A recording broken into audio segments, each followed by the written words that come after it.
Bonjour à tous, je suis ravie de vous retrouver sur Public Sénat pour la suite et la dernière ligne droite de l'examen du projet de loi croissance, activité et égalité des chances économiques que vous connaissez également sous le nom de projet de loi Macron.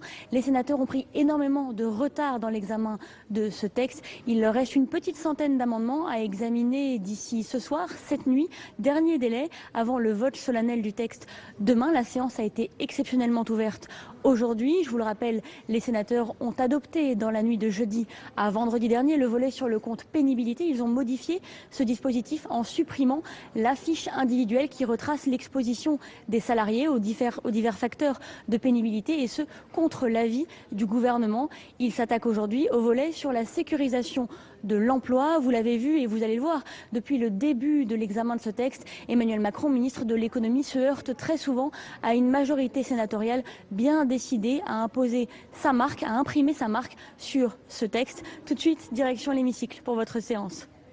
L'ordre du jour appelle la suite de la discussion du projet de loi considéré comme adopté par l'Assemblée nationale en application de l'article 49, alinéa 3 de la Constitution, après engagement de la procédure accélérée pour la croissance, l'activité et l'égalité des chances économiques. Dans la discussion des articles, nous sommes parvenus à la présentation de l'amendement 1775 au sein de l'article 98A. Monsieur Karoutchi. Oui, Monsieur le Président, Monsieur le Ministre, pardon de cet rallongement. C'est pour un rappel au règlement sur l'organisation de nos travaux. Le texte qui nous occupe encore aujourd'hui précédait le texte sur le droit d'asile. On nous avait d'abord dit que le texte sur le droit d'asile viendrait jeudi après-midi dernier, puis ce matin, puis cet après-midi, et on verra bien en fonction de la suite. Mais je veux dire, Monsieur le Président, circule une rumeur, ce qui ne peut être qu'une rumeur, comme quoi demain le gouvernement, à la conférence des présidents, voudrait inscrire d'autorité le droit d'asile dans la semaine parlementaire de la semaine prochaine, en utilisant la seule chose dont il dispose d'ailleurs dans cette semaine parlementaire, son droit constitutionnel, sur les blancs de la semaine. C'est-à-dire qu'on discuterait des 223 amendements du droit d'asile le mardi soir, alors qu'il y aurait autre chose dans la séance du mardi, le mercredi soir, alors qu'il y aurait d'autres textes toute la journée du mercredi, le jeudi soir, alors qu'il y aurait d'autres textes toute la journée du jeudi.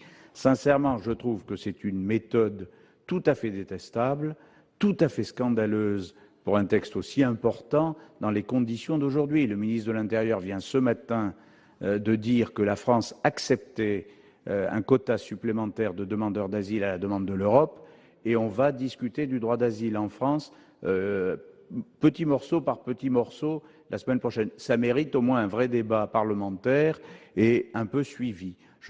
Vraiment, je voudrais que le ministre présent puisse influer sur son honorable collègue chargé des relations avec le Parlement pour dire qu'il y a quand même des méthodes et un peu de respect du Sénat ne nuirait pas. Merci, Monsieur le Président. Merci, Monsieur Karoutchi. Acte vous est donné de votre rappel au règlement et nous verrons bien demain à la conférence des présidents si la rumeur que vous évoquez se confirme. Bien. Alors, nous en étions à l'amendement 1775 à l'article 98A. Madame de Roche, au nom de la Commission, vous avez la parole. Merci, Monsieur le Président. C'est un amendement de clarification juridique pour mieux clarifier l'article 98A que nous avons introduit en commission. Merci. Monsieur le ministre, quel est l'avis du gouvernement? Oui, je ne reviendrai pas sur l'argumentation que j'ai développée en fin de semaine dernière sur les AME dits offensifs. Par cohérence, j'aurai un avis défavorable sur cet amendement, mais ayant déjà longuement expliqué pourquoi le gouvernement avait un avis défavorable sur les AME dits offensifs. Merci. Il n'y a pas d'explication de vote. Je n'en vois pas. Je le mets donc aux voix avec un avis défavorable du gouvernement. Qui est pour? Qui est contre? Il est adopté. Nous passons à deux amendements en discussion commune et identiques. Le 745 est-il défendu? Il n'est pas défendu. Le 909 rectifié terre. Monsieur Delahaye. Oui, Monsieur le Président, Monsieur le ministre, mes chers collègues, il s'agit d'un amendement qui propose de régler l'incertitude juridique qui pèse toujours sur les accords de maintien dans l'emploi lorsqu'un ou plusieurs salariés concernés refusent des aménagements à leur contrat de travail prévus par l'accord de maintien dans l'emploi. La loi du 14 juin 2013 a prévu que lorsque des salariés refusent l'accord à titre individuel, ils doivent être licenciés sous le régime du licenciement économique individuel, mais sans que la cause réelle et sérieuse du licenciement en question soit réputée acquise. De ce fait, la sécurité juridique n'est donc jamais garantie pour l'employeur puisque le juge peut toujours déclarer nuls les licenciements intervenus. En prévoyant que le refus du salarié relève du licenciement pour motif personnel, cet amendement apporte une clarification et une sécurisation indispensables aux accords de maintien dans l'emploi. Voilà, je vous remercie. Merci, Monsieur Delahaye. Quel est l'avis de la commission sur le 909 rectifié terre?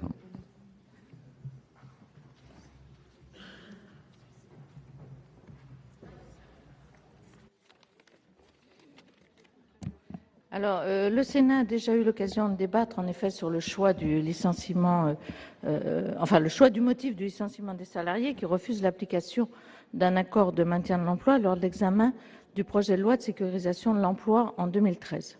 Le motif économique du licenciement avait alors été retenu pour 3 raisons. Ce choix semblait compatible avec la logique même du Code du travail qui dispose que le licenciement pour motif économique doit reposer sur un ou plusieurs motifs non inhérents à la personne du salarié. Le motif non économique du licenciement risquait d'être contraire à la Convention 158 de l'Organisation internationale du travail de 1982 et la protection des salariés serait moins élevée si le motif du licenciement n'est pas économique. Il apparaît toutefois, en effet, que le motif, et c'est ce que vous avez développé, que le motif économique du licenciement risque de freiner la conclusion d'accords de maintien au développement dans l'emploi. Alors, il est vrai que cet accord est un accord majoritaire et que déjà en 2000, la loi Aubry avait pris le même dispositif pour les accords de réduction du temps de travail, précisant lorsqu'un ou plusieurs salariés refusent une modification de leur contrat de travail en application d'un accord de la réduction du travail, leur licenciement est un licenciement individuel ne reposant pas sur un motif économique. La loi Warsmann de mars 2012 l'avait également fait sur l'annualisation du temps de travail. Donc c'est pour toutes ces raisons que la Commission a émis un avis de sagesse plutôt défavorable néanmoins. Monsieur le ministre.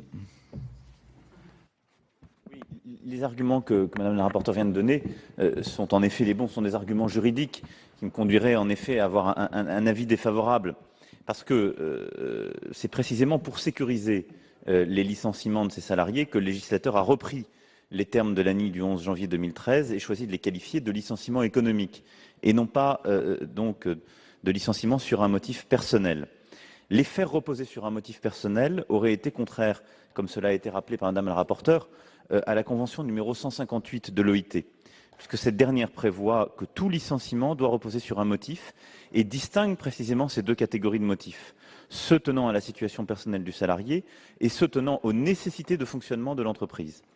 Un accord de maintien dans l'emploi, par définition, et que ce soit pour un accord de maintien dans l'emploi défensif ou offensif, ça va au-delà des divergences qu'on peut avoir ensuite sur les modalités d'application, il est justifié par la situation de l'entreprise.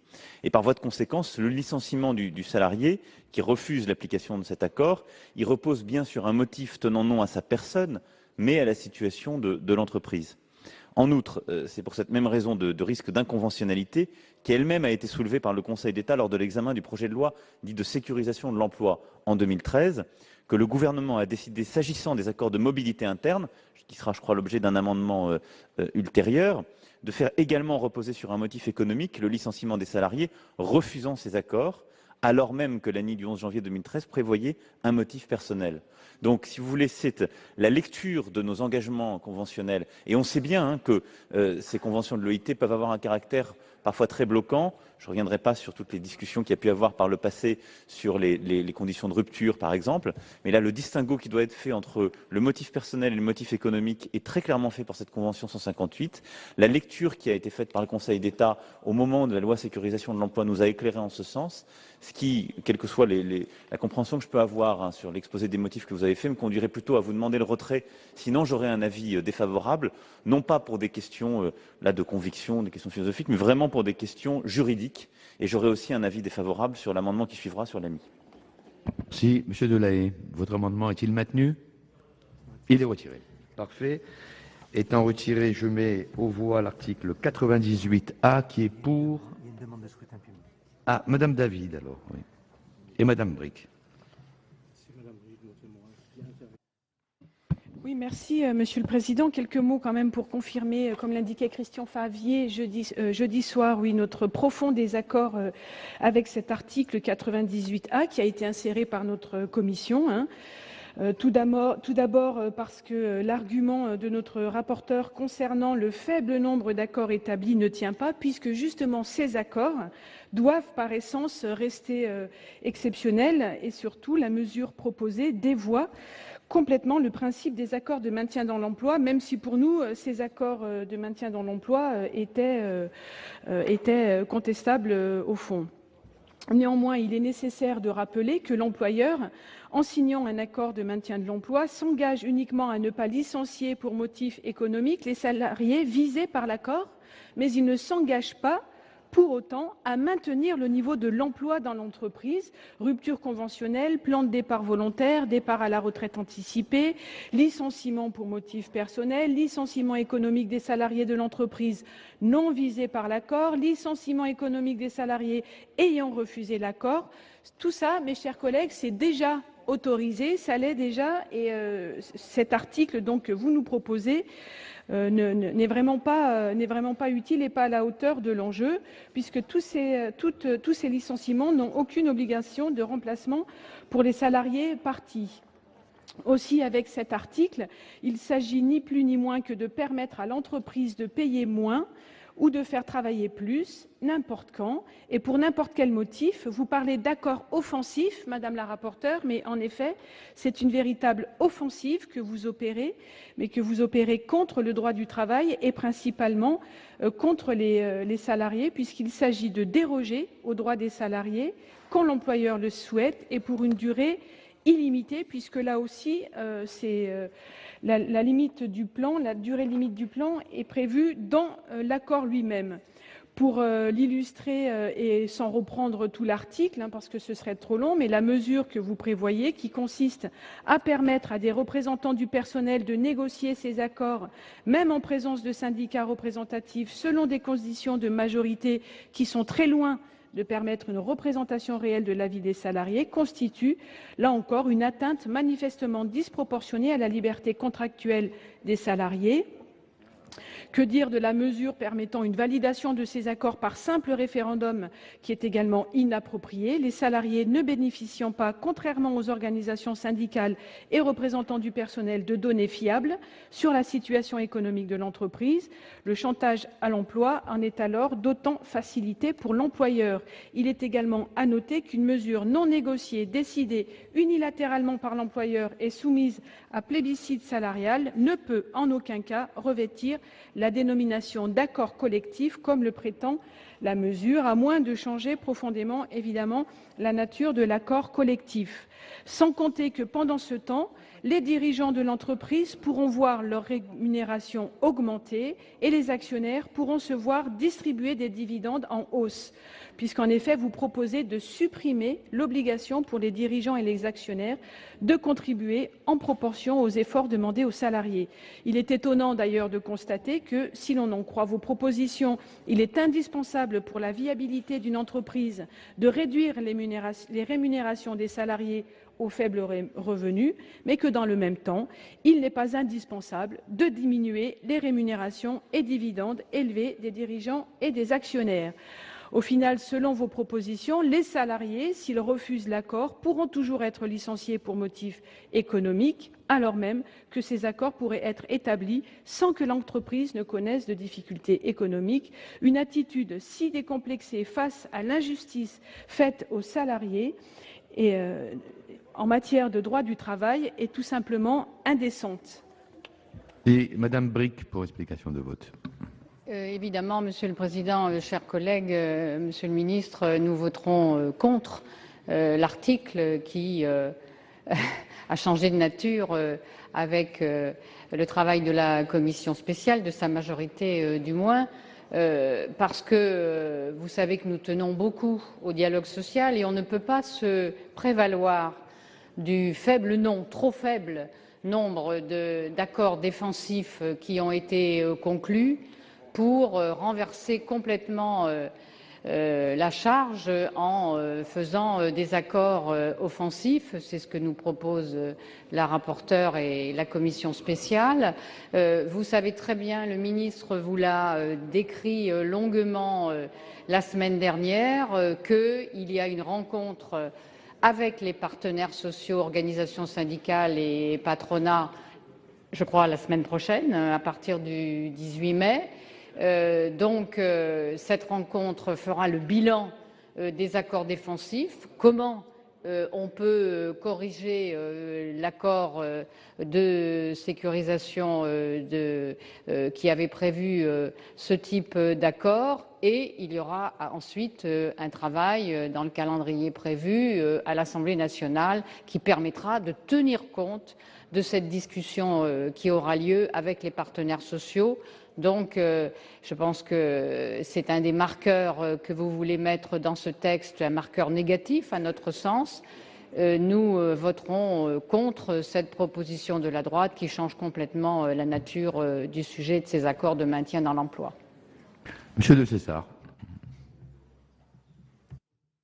Bon, en ce début de 4e semaine d'activité sur le projet de loi Macron, je ne vais pas être trop long et je dirais que je m'associe à mes collègues communistes et socialistes pour voter contre. Si, Monsieur le Président. Oui, Monsieur le Président, Monsieur le Ministre, mes chers collègues, 2 mots simplement. Le premier pour dire que l'amendement qu'a soutenu le rapporteur il y a quelques instants permet de distinguer les 2 dispositifs. L'AME dit défensif que nous avons amélioré dans la rédaction de la Commission, que le Sénat va être en situation d'approuver, et puis l'AME dit offensif. Sur ces 2 dispositifs, évidemment, il y aura un processus demain, et nous avons bien en tête qu'il y a une concertation qui est en cours avec les organisations syndicales et l'ensemble des partenaires sociaux. Pour autant, il nous semble utile que le Sénat éclaire un peu l'avenir, indique une direction claire. La direction, c'est quoi? C'est de penser que les entreprises doivent pouvoir, dans le dialogue social, discuter avec les organisations salariées et l'ensemble des salariés des conditions de restructuration lorsqu'un secteur est appelé à évoluer. Et nous avons une rigidité dans le pays qu'il faut regarder en face, qui parfois pose question parce qu'on voit des filières se restructurer au niveau européen ou au niveau mondial, et parfois nous sommes uniquement en situation, nous, de nous restructurer au moment où les difficultés interviennent. Et donc, l'AME dit défensif, c'est cet accord de maintien de l'emploi quand l'entreprise rencontre de graves difficultés conjoncturelles. Eh bien, nous pensons que attendre que les difficultés conjoncturelles soient patentes, ce n'est pas forcément toujours la meilleure solution, et que si nous pouvons parfois anticiper, et dans le dialogue social, en faisant confiance au dialogue social de l'entreprise, restructurer l'offre et l'outil de production parfois et le temps de travail, ça peut être utile. Voilà le point différent juste que je voulais souligner pour expliquer à nouveau les choix que la Commission a proposés au Sénat. Et puis nous verrons après dans la suite du processus comment tout ça finalement est arbitré, parce qu'il y aura effectivement après ce vote d'autres votes qui interviendront dans le temps. Merci. Il n'y a plus d'explication de vote. Je mets donc aux voix l'article 98A et j'ai été saisi d'une demande de scrutin public par le groupe CRC. Le scrutin sera donc ouvert dans quelques instants. Collègues, voici le résultat du scrutin 177 sur l'article 98A. Nombre de votants 338, nombre de suffrages exprimés 338, pour l'adoption 187, contre 151. Le Sénat a adopté. Nous passons à des articles additionnels après le 98A, le 761 rectifié. Qui le présente? Il n'est pas défendu. Donc nous passons à 3 amendements en discussion commune. Le 742, Madame Procaccia. Bonjour, Monsieur le Président, Monsieur le Ministre, mes chers collègues. Les partenaires sociaux avaient lancé, lors de l'ANI du 11 janvier 2008 sur la modernisation du marché du travail, une formule expérimentale avec le CDD à objet défini, qui avait pour particularité de s'achever lorsque la mission pour laquelle il avait été conclu prenait fin. Il était notamment réservé au recrutement d'ingénieurs et de cadres au sens des conventions collectives et devait être prévu par un accord de branche étendu ou, à défaut, un accord d'entreprise. Le contrat devait respecter une durée minimum de 18 mois et ne pas dépasser 36 mois. Expérimenté depuis 2008, il a su faire ses preuves dans des secteurs comme celui de la recherche. L'expérimentation s'est achevée le 25 juin dernier et c'est dans la loi de simplification de la vie des entreprises sur la partie droit du travail que j'ai défendue que, sur notre proposition, il a été pérennisé sous cette forme particulière à la satisfaction en particulier des chercheurs et du ministère de l'Enseignement supérieur et de la Recherche. Dans cet amendement, eu égard aux satisfactions qu'apporte le CCOD, nous proposons de l'étendre et de l'étendre notamment aux TPE-PME pour fluidifier le marché du travail. Cet amendement propose ainsi de mettre en place ce contrat de mission de droit commun, inspiré du contrat de chantier qui est largement pratiqué dans le BTT. Merci. Madame la rapporteure, pour le sous-amendement 1784, au nom de la Commission. Oui, le sous-amendement clarifie l'insertion dans le Code du travail du contrat de projet proposé par l'amendement que vient de défendre notre collègue Catherine Procaccia. Il précise que ce contrat doit être obligatoirement établi par écrit. Il modifie également les dispositions relatives à son terme. La réalisation du projet pour lequel il a été conclu emporterait sa rupture et ne s'analyserait pas comme un licenciement, comme lors de l'acceptation par un salarié du contrat de sécurisation professionnelle en cas de licenciement pour motif économique. Un délai de prévenance d'au moins 2 mois devra toutefois être respecté. Et c'est sous réserve de l'adoption de ces sous-amendements que la Commission a émis un avis favorable à l'amendement précédemment défendu par notre collègue Procaccia, car il est évident qu'aujourd'hui, les rigidités de modalités de rupture d'un contrat de travail sont des freins à l'embauche et à l'activité. Et une des solutions passe, comme l'a dit notre collègue, par la généralisation du contrat de projet tel qu'elle a été proposée. Voilà. Merci. Le 910 rectifié bis, identique, Monsieur Delahaye, au 742. Oui, Monsieur le Président, on peut considérer qu'il a été défendu, sachant que moi je suis l'avis de la Commission, effectivement, avec les précisions, et donc on se rallierait plutôt à l'amendement de la Commission. Fait. Madame la rapporteure, bon, j'imagine que vous êtes favorable au 742, sous la condition que votre sous-amendement soit adopté. Monsieur le ministre. Oui, alors en effet, cet amendement, enfin ces deux amendements, comme le sous-amendement de Madame la rapporteure, visent à reprendre, à retravailler sur la base du COD qui a été donc lancé par l'ANI de 2008, vous le rappeliez, Madame la sénatrice, qui était, je le rappelle, réservé pour le recrutement d'ingénieurs et de cadres, principalement. Hein. Donc on parle quand même d'un sujet qui est très spécifique, où on sait déterminer le projet. Alors, il y a de nombreux contrats qui existent aujourd'hui, de types de contrats qui existent. On a le contrat de mission, on a le COD de projet, etc. Donc là, on voit bien qu'on est, et je pense que c'était l'un des apports de cette année de 2008, qui a été pérennisé dans le cadre de la loi de simplification de la vie des entreprises sur proposition du Sénat. On voit qu'on est face à un public, une nature même de tâches qui justifie d'aller en ce sens et qui était bien encadré par l'ANI de 2008. On ne dépasse pas les 36 mois, il ne peut pas être renouvelé, mais on est face à des publics qui sont très qualifiés sur des missions qu'on sait définir. La généralisation de ce type de contrat, je dois le dire, à ce stade, me pose un problème. D'abord parce qu'on le voit bien, il y a des catégories de salariés, je dirais même la grande majorité, qui ont énormément de mal à être couverts par ce type de contrat ou cette philosophie, sauf à, entre guillemets, le contourner, ou y voir une voie de contournement. Mais plus largement, moi, je voulais ici apporter deux arguments, enfin, donc 3 arguments. Le premier, celui que je viens de faire, à savoir que ce qui est adapté pour les catégories les plus qualifiés sur des types de missions qu'on sait définir ne peut l'être pour toutes les catégories. La deuxième, une conférence économique, sociale, PME, TPE se fera début juin et je ne préempterai pas ici les résultats de cette conférence. Même ce type de contrat, je tiens à le dire tout de suite, ne fera pas partie des voies de sortie. La troisième est plus importante à mes yeux, c'est la question, je dirais, de méthode, qui consiste à savoir si les problèmes que nous avons aujourd'hui sur le marché du travail se règlent en créant de nouveaux types de contrats ou en étendant certains types de contrats existants ou en traitant le cœur même du problème.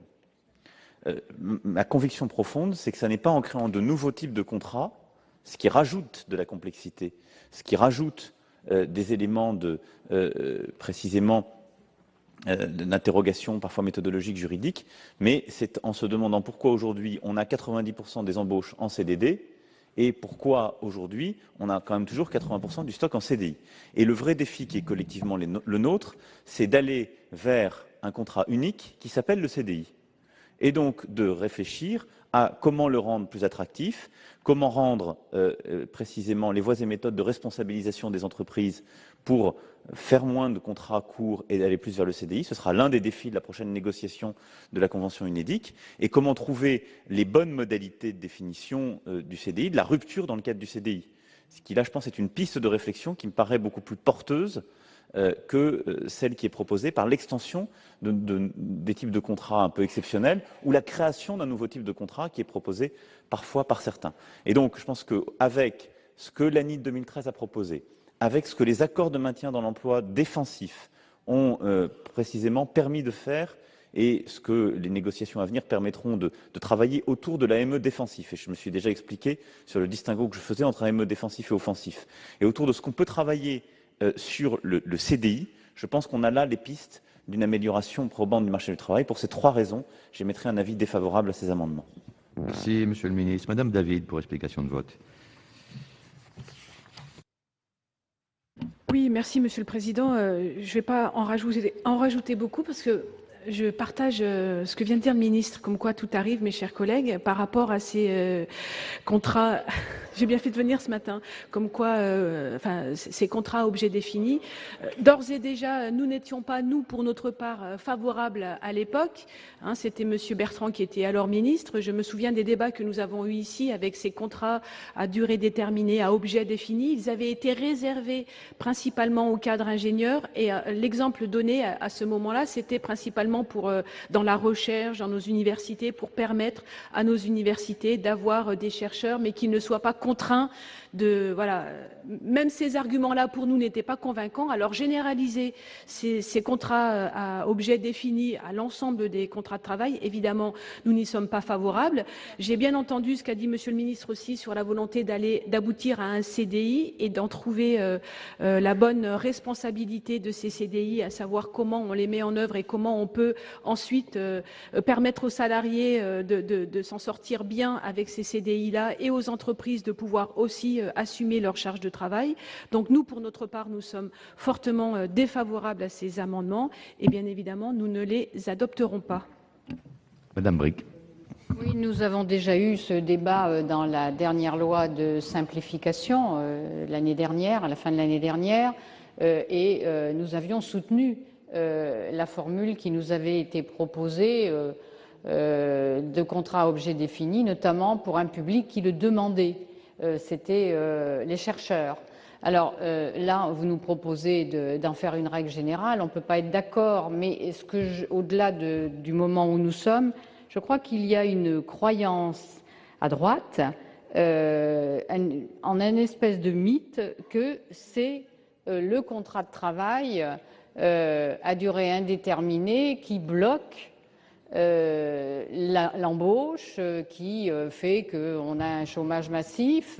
Non, vous savez bien que tous ceux qui s'intéressent au travail sont partagés, y compris même du côté du patronat. Il n'y a pas une seule solution pour régler ce problème. En tout cas, moi j'observe que quand on regarde le nombre de CDD qui sont signés, le nombre, la place de l'intérim, et quand on regarde aussi un dispositif que nous n'avons pas bougé, du reste, à partir de 2012, qui a été instauré sous le président de la République précédent, les ruptures conventionnelles, moi j'ai vu que ces ruptures conventionnelles atteignaient près de 900 000 l'année précédente. Ça veut dire que franchement, on n'est pas tenu par ce fameux CDI. Donc, à partir de là, il y a quand même des souplesses dans l'économie. On ne peut pas reporter sur le CDI tous les maux qui nous affectent. Nous savons bien que l'origine du chômage massif, elle est dans la panne de l'économie par rapport à sa compétitivité, c'est le motif principal. Voilà, donc nous voterons contre, évidemment, le dispositif que nous propose la majorité de la commission spéciale. Merci, Madame Bric. Y a-t-il d'autres explications de vote? Madame la rapporteure. Mais si vous pouvez, Monsieur De Zessa. Non, simplement pour dire, en effet, la Commission a mis un avis favorable à l'amendement proposé, à la fois par des membres du groupe UC et du groupe UMP. Pourquoi? J'entends bien ce qu'a dit Monsieur le Ministre. Ceci dit, nous, qu'est-ce qu'on entend sur le terrain? Ce sont des entreprises qui, à un moment, ont des besoins d'embauche et qui ont des craintes par rapport à la situation actuelle. Alors qu'il y ait une évolution ultérieure, on ne peut que s'en réjouir. On ne sera pas sur des positions de blocage. Simplement, là, on a souhaité avoir un outil qui puisse être rapidement opérationnel pour les entreprises. Quand on voit, moi je regardais les revues, la revue de presse de mon département au week-end, la chute du nombre d'entreprises dans certains secteurs d'activité est considérable, de TPE, de PME. Donc non, je ne dis pas que c'est que la faute du CDI. Ceci dit, l'objectif c'est donner des moyens aux entreprises, aux entrepreneurs, des possibilités, et c'est ce que nous avons fait par ce texte. Merci. Donc, plus d'explications de vote. Je mets aux voix le sous-amendement 1784. Qui est pour? Qui est contre? Il est adopté. Je mets aux voix l'amendement 742, ainsi que le 910 rectifié bis identique, ainsi sous-amendé. Qui est pour? Qui est contre? Ils sont adoptés. Nous passons à l'amendement 744. Madame Procaccia, vous avez la parole. Président, cet amendement ouvre la possibilité de mettre en place des accords offensifs et défensifs en faveur de l'emploi au niveau de la branche, puisque pour l'instant, cette possibilité n'est ouverte qu'au niveau de l'entreprise. Merci, Madame la rapporteure. Alors, c'est vrai que nous avons axé notre réflexion sur des accords maintien au développement de l'emploi au niveau des entreprises, considérant que c'était le niveau le plus pertinent pour négocier. Alors, l'amendement vise à donner un outil supplémentaire qui pourrait se référer à une sorte d'accord cadre au niveau de la branche. La Commission a émis un avis de sagesse, sachant que si l'accord de branche s'applique directement au niveau de l'entreprise, il devra être quand même décliné et adapté. Donc, c'est un avis de sagesse. Monsieur le ministre. Là-dessus, je dois dire que j'aurais un avis défavorable parce que ça n'est pas le sens même de l'AME tel qu'il a été défini, qu'il soit offensif ou défensif. L'objectif, c'est de regarder la situation économique de l'entreprise. Elle ne peut pas s'apprécier au niveau de la branche. Parce que sinon, on rentre dans une logique qui est tout autre. Et d'ailleurs, je me souviens que la semaine dernière, vous-même, Madame la sénatrice, appeliez à une forme de cohérence lorsqu'on faisait référence à la mission Combrexel. Et là, je sais. Donc, c'est pour ça que je vous inviterai à le retirer à la lumière de celle-ci, parce que, quelque part, vous venez, par ce biais-là, détricoter la hiérarchie des normes sans en avoir posé les principes. Merci, Madame la sénatrice. Parfait. Nous passons donc à l'article 98. Madame Gontier-Morin, vous avez la parole. Merci, Monsieur le Président, Monsieur le Ministre, mes chers collègues. Le Code du travail définit des critères d'ordre à appliquer en cas de licenciement. Ces critères objectifs prennent notamment en compte les charges de famille et en particulier pour les parents isolés, l'ancienneté, la situation des salariés, notamment celles et ceux qui présentent des caractéristiques sociales rendant difficile leur réinsertion professionnelle, seniors, personnes en situation de handicap, etc., les qualités professionnelles. Or, la loi du 14 juin 2013, qui fait suite à l'accord national interprofessionnel, permet à l'employeur, après consultation du CE, de fixer les critères d'ordre des licenciements. Cette loi permet également aux entreprises, par accord collectif, de privilégier un critère par rapport à un autre ou encore de définir un périmètre d'application de ces critères inférieur à celui de l'entreprise. Le présent article, tel que présenté à l'Assemblée nationale, proposait d'étendre cette possibilité à l'ensemble des entreprises soumises à l'obligation d'établir un PSE avec ou sans consultation d'accord collectif. Autrement dit, cela permettait aux entreprises de cibler leur licenciement. En effet, elles ont la possibilité d'établir elles-mêmes les critères d'ordre des licenciements et l'article leur proposait de réduire leur périmètre d'application, par exemple au niveau d'un atelier ou d'un service. Bien entendu, comprenez, de notre point de vue, ceci n'est pas acceptable. C'est pour cette raison que l'Assemblée nationale a introduit la notion de zone d'emploi telle que définie par l'INSEE. Un compromis donc entre l'entreprise et l'établissement ou l'atelier. Pour autant, nous ne sommes pas satisfaits. D'abord parce que l'intention première du gouvernement, même s'il a été revu par l'Assemblée nationale, nous choque profondément. Ensuite, parce que cet article constitue une ingérence du législateur dans les contentieux en cours devant les tribunaux administratifs. Il nous est proposé de faire fi de tout un pan jurisprudentiel. Ainsi, quand les employeurs ne sont pas satisfaits des décisions judiciaires, la loi est changée en leur faveur. Cela est le cas quand vous proposez que l'annulation de l'homologation des PSE par la justice administrative ait une portée plus limitée. C'est également le cas concernant les juridictions prud'homales affaiblies parce qu'elles constituent un dernier recours pour le salarié afin de faire valoir leurs droits.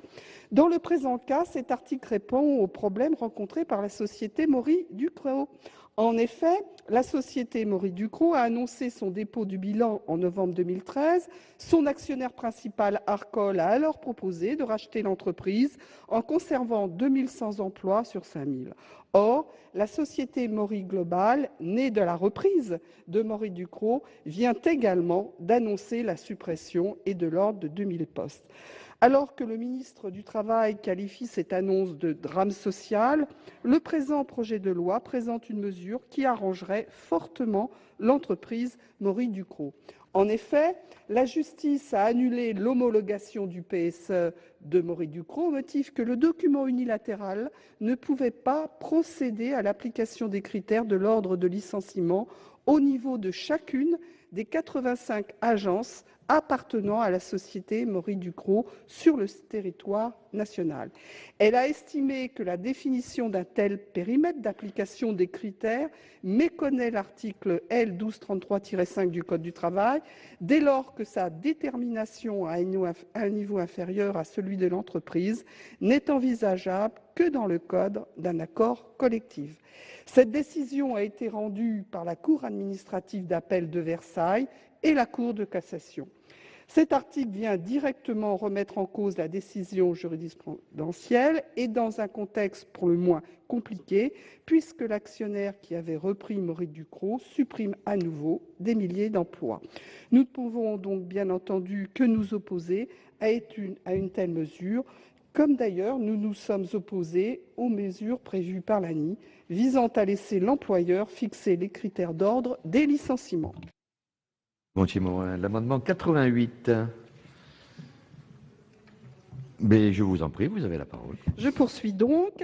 Cet article 98 autorise les employeurs qui définissent unilatéralement le plan de sauvegarde de l'emploi à fixer le périmètre d'application des critères relatifs à l'ordre des licenciements à un niveau qui ne peut être inférieur à la zone d'emploi d'un établissement.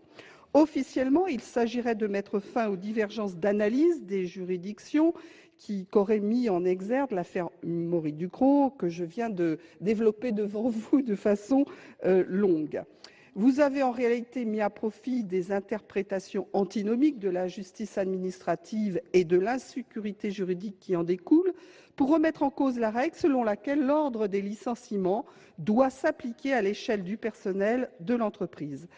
D'après l'étude d'impact, le problème viendrait des difficultés pour les entreprises dont l'un seulement des établissements fait l'objet d'une restructuration.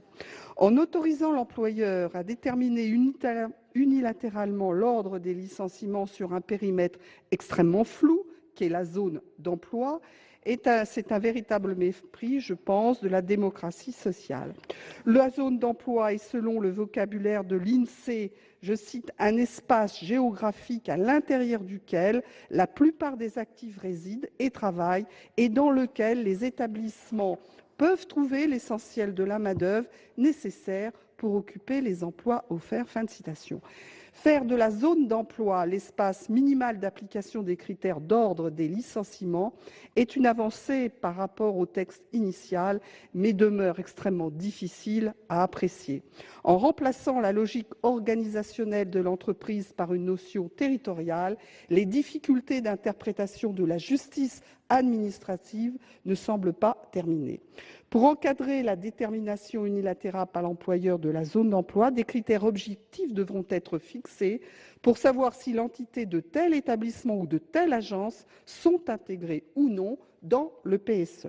Le constat partagé est un renforcement du pouvoir à l'employeur dans le choix des salariés qui seront licenciés lors des plans de sauvegarde de l'emploi. Si le 172 rectifié n'est pas soutenu, Madame la rapporteure, quel est votre avis sur cet amendement de suppression?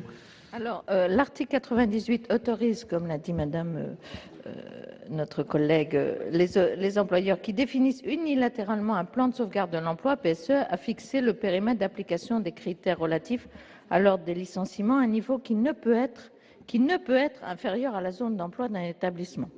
Ce qui n'est pas tout à fait ce qui est mis dans l'objet de votre amendement. Donc, il ne peut être à un niveau inférieur à la zone d'emploi d'un établissement. Alors, la Commission a émis un avis défavorable à la suppression de cet article qui nous semble un bon compromis et pour les entreprises et pour les salariés.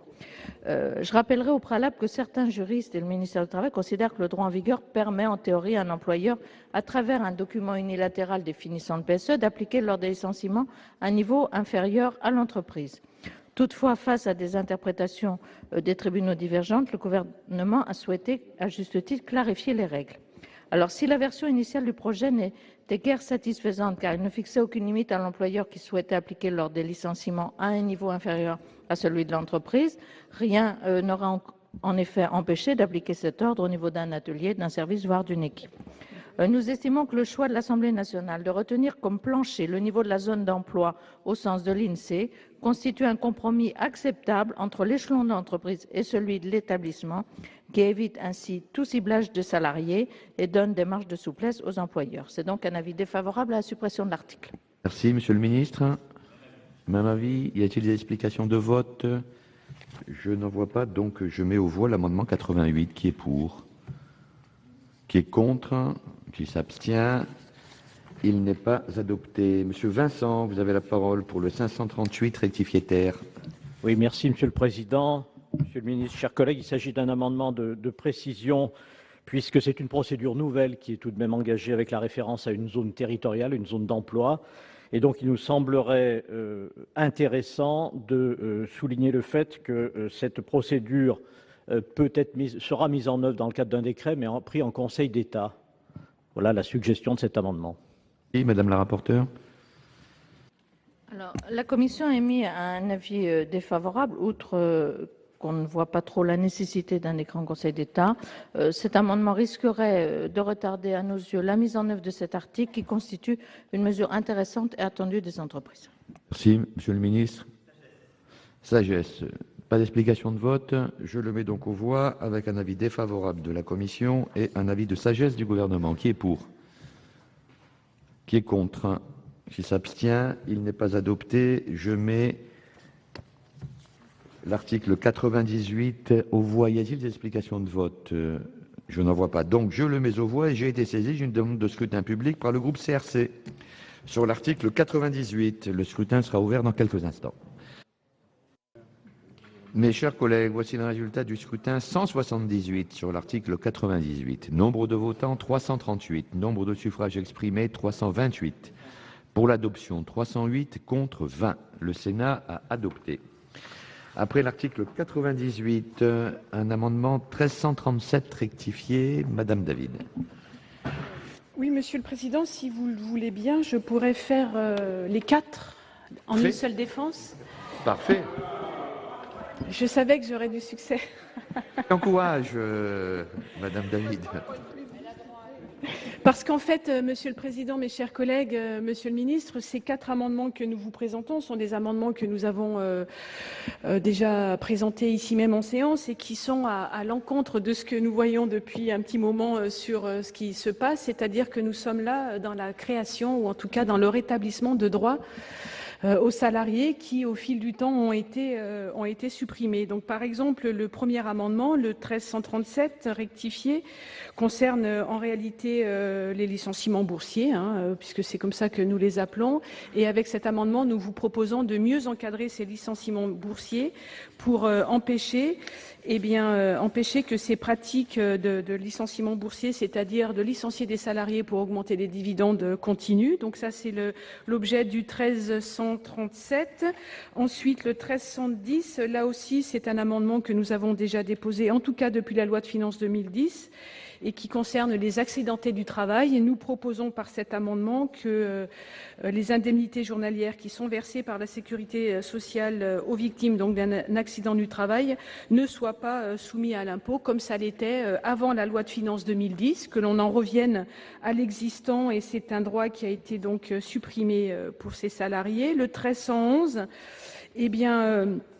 là, c'est affecter les dividendes au salaire en cas de chômage partiel, puisque j'ai eu l'exemple dans mon département d'une grosse entreprise, Caterpillar pour pas la nommer, qui tout en même temps qu'elle licenciait il y a déjà quelque temps, a vu les dividendes de ses actionnaires augmenter. Donc par rapport à ça, il nous semble que c'est tout à fait injuste et indécent.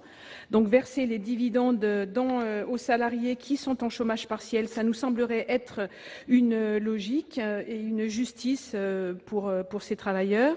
Et le dernier amendement, le 1313, c'est par rapport aux règles de licenciement et de reclassement. Donc nous venons d'adopter à l'instant un amendement qui est un peu un article qui est un peu à l'opposé de cet amendement. Je ne me fais donc pas d'illusions sur le sort de cet amendement, mais il nous semblait important néanmoins de les défendre, puisque c'est pour permettre là encore aux salariés de voir leurs droits respectés en cas de licenciement et de reclassement, mais aussi le droit à l'information des organisations syndicales lorsqu'il y a des licenciements. Voilà, Monsieur le Président, en 3 minutes, 4 amendements. Merci, Madame David. Madame la rapporteure, quel est votre avis sur ces 4 amendements? Alors, sur l'amendement 1337 rectifié, les auteurs de cet amendement souhaitent que le motif économique d'un licenciement ne puisse plus reposer sur la sauvegarde de la compétitivité de l'entreprise. Il s'agit pourtant d'une justification validée de longue date par la jurisprudence de la Chambre sociale de la Cour de cassation. C'est donc un avis défavorable. Sur l'amendement 1310 visant à interdire la déduction des cotisations AT-MP de l'assiette des bénéfices industriels commerciaux, contrairement à ce que vous annoncez dans l'objet, cet amendement ne met pas un terme à la fiscalisation des indemnités journalières, qui est un sujet dont nous pourrions débattre de façon tout à fait justifiée à l'occasion d'un projet de loi de finances. Donc c'est un avis défavorable. Sur l'amendement 1311 qui vise à affecter prioritairement les sommes distribuables initialement consacrées aux dividendes au maintien du salaire des salariés au chômage partiel, cette disposition est en effet issue d'une proposition de loi de votre groupe déposée en mars 2009. Depuis cette date, le chômage partiel a subi une profonde réforme et est devenu activité partielle dans un cadre fixé par l'ANI du 11 janvier 2013. Il n'a pas semblé souhaitable à la Commission de modifier le régime et de confondre bénéfices distribuables et rémunération des salariés. Avis défavorable. L'amendement 1313 rectifié. La loi de sécurisation de l'emploi a apporté 4 grands changements en matière de PSE. Elle a introduit la possibilité de conclure un accord d'entreprise majoritaire pour définir le contenu du plan. Elle a simplifié les délais de consultation du comité d'entreprise. Elle a renforcé les prérogatives de l'administration du travail qui doit désormais valider les accords PSE ou homologuer les documents unilatéraux de l'employeur. Enfin, elle a confié au juge administratif la compétence de contrôler ces nouvelles décisions administratives relatives à l'aspect collectif du licenciement économique, procédure et PSE, tout en conservant la compétence du juge prud'homal pour les litiges individuels des salariés licenciés pour motif économique. Le bilan de cette réforme majeure doit être tiré par les partenaires sociaux, mais les premiers éléments rendus publics sont encourageants. C'est donc un avis défavorable. Merci Madame la rapporteure. Monsieur le ministre. Oui, j'aurais pas d'ajout et donc le même avis sur le 1310, 1311 que Madame la rapporteure. Sur le 1337 et la définition du licenciement économique. J'aurais une argumentation juridique puis une remarque politique. Vous visez à restreindre les motifs de licenciement économique aux cessations d'activité, aux difficultés économiques et à des mutations technologiques, de manière explicite par cet amendement. Et donc, en quelque sorte, une entreprise, au moment où elle verserait en effet des dividendes, en tout cas ne serait pas en situation de crise, ne pourrait pas licencier. Or, les enjeux et les contraintes auxquels font face les entreprises et qui peuvent être amenées à licencier du fait de multiples facteurs, les conduisent parfois dans cette situation. C'est d'ailleurs la raison pour laquelle le juge judiciaire lui-même a élargi la définition du motif économique en définissant le critère de la sauvegarde de la compétitivité. Ce qui est en effet une zone plus grise que vous viendriez fermer ce faisant. J'ajoute à ça une remarque politique. Je comprends parfaitement la sensibilité qu'il y a. L'indignation, on l'a encore vu la semaine dernière avec l'annonce d'une société cotée française sur licenciement et fermeture de sites, lorsqu'on verse des dividendes et qu'on prend des mesures de licenciement. Moi, je vois deux réponses à ça. Le premier, c'est que les dividendes sont souvent versés une année N au titre de l'activité de l'année N-1. C'est la première difficulté qu'il y a dans la lecture un peu de cette séquence. Et donc, je pense qu'il faut qu'on soit vigilant.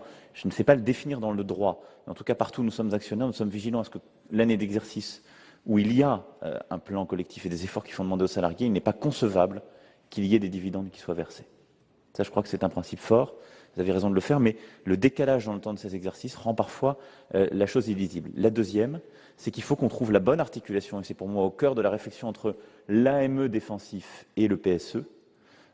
Et c'est ce que j'ai pu expliquer la semaine dernière, mais il faut qu'on puisse réussir lorsque le collectif productif, dans lequel il y a les actionnaires, les dirigeants, les salariés, font les efforts à ce qu'il y ait le moins de licenciements possible. Et donc c'est dans cette zone qu'il faut travailler, celle qui permet de préserver l'entreprise et d'éviter le licenciement. Donc je suis défavorable parce que ça vient rajouter de la rigidité au dispositif, même si je pense qu'il faut continuer à expliquer et à être exigeant à l'égard des acteurs au cas par cas. Je ne sais pas l'écrire dans la loi, ce que je dis, on y a essayé d'y réfléchir, d'y travailler, mais moi je m'engage sur ces deux voies. Un, qu'on trouve toujours les voies et moyens d'avoir des bons accords de maintien dans l'emploi défensif pour ne pas détruire de l'emploi, d'abord parce que c'est de la casse sociale, c'est de la casse de capital humain, c'est de la casse de capital productif, et ensuite pour ce qui est une attitude responsable en termes de versement de dividendes. Mais j'aurais un avis défavorable malgré tout, parce que l'inscrire dans la loi là, c'est créer de la rigidité qui est, à mon avis, contre-productif. Sur le 1313, vous demandez de compléter l'information des salariés. Je partage les préoccupations de cet amendement, parce que je pense qu'il est indispensable de s'assurer que les employeurs respectent bien leurs obligations en matière de licenciement, qu'ils ne contournent pas l'obligation d'établir un PSE et qu'ils informent à proprement parler les salariés. Mais il me semble que l'article 99 répond davantage à votre préoccupation parce qu'il permet de s'assurer de l'effectivité du contrôle exercé par l'administration sur les licenciements économiques et sur le respect par l'employeur de ses obligations sans pour autant alourdir la procédure de licenciement. Et je pense qu'il faut utilement le compléter d'un dispositif renforcé de codétermination à travers le travail qui doit être fait. C'était l'objet d'un amendement que la semaine dernière, la présidente Assassi a défendu, sur lequel j'ai dit que je souhaitais qu'on puisse avancer dans les semaines qui viennent, qui est celui de la représentation des salariés. Et à travers l'article 99 d'une part et une meilleure représentation des salariés dans les conseils d'administration, je pense qu'on peut arriver à l'objectif qui est le vôtre sans alourdir la procédure comme le propose le 1313, pour lequel j'aurai une demande de retrait ou un avis défavorable, mais je voulais apporter ces explications. Merci, Monsieur le Ministre. Madame David.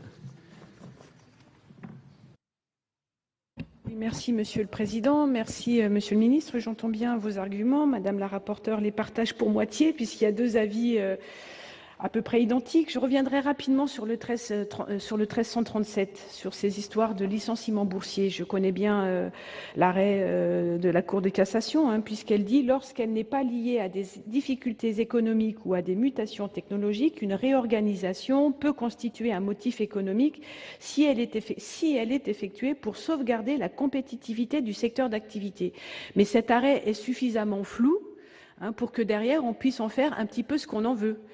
Puisque pour sauvegarder la compétitivité du secteur d'activité, ça veut dire beaucoup de choses. Et au passage, ça veut dire, pour certaines entreprises, de licencier des salariés, parce que justement, ça permettrait, eh bien, ma foi, de sauvegarder la compétitivité. Donc c'est cette notion-là que nous ne partageons pas du tout.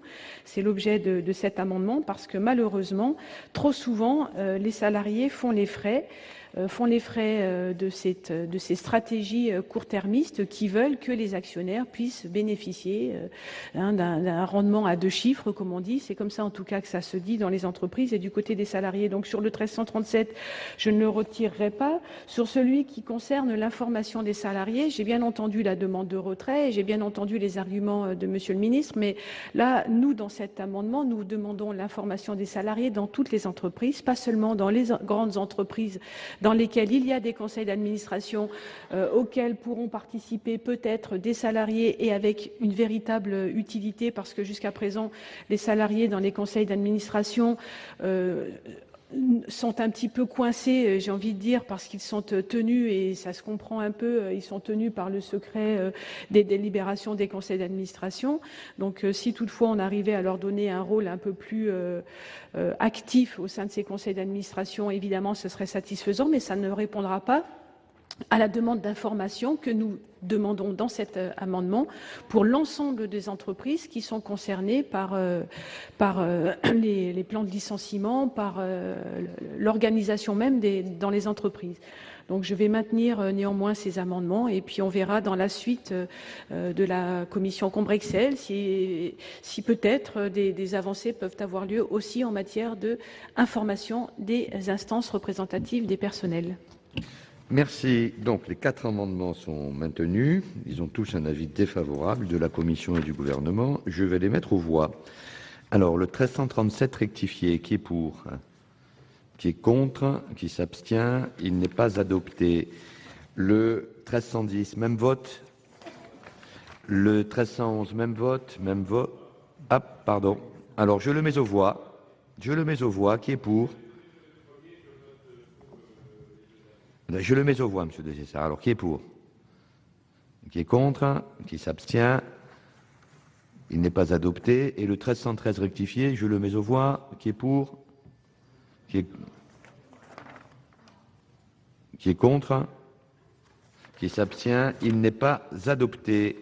Nous passons à l'article 99 avec une demande de parole du président Foucault. Oui.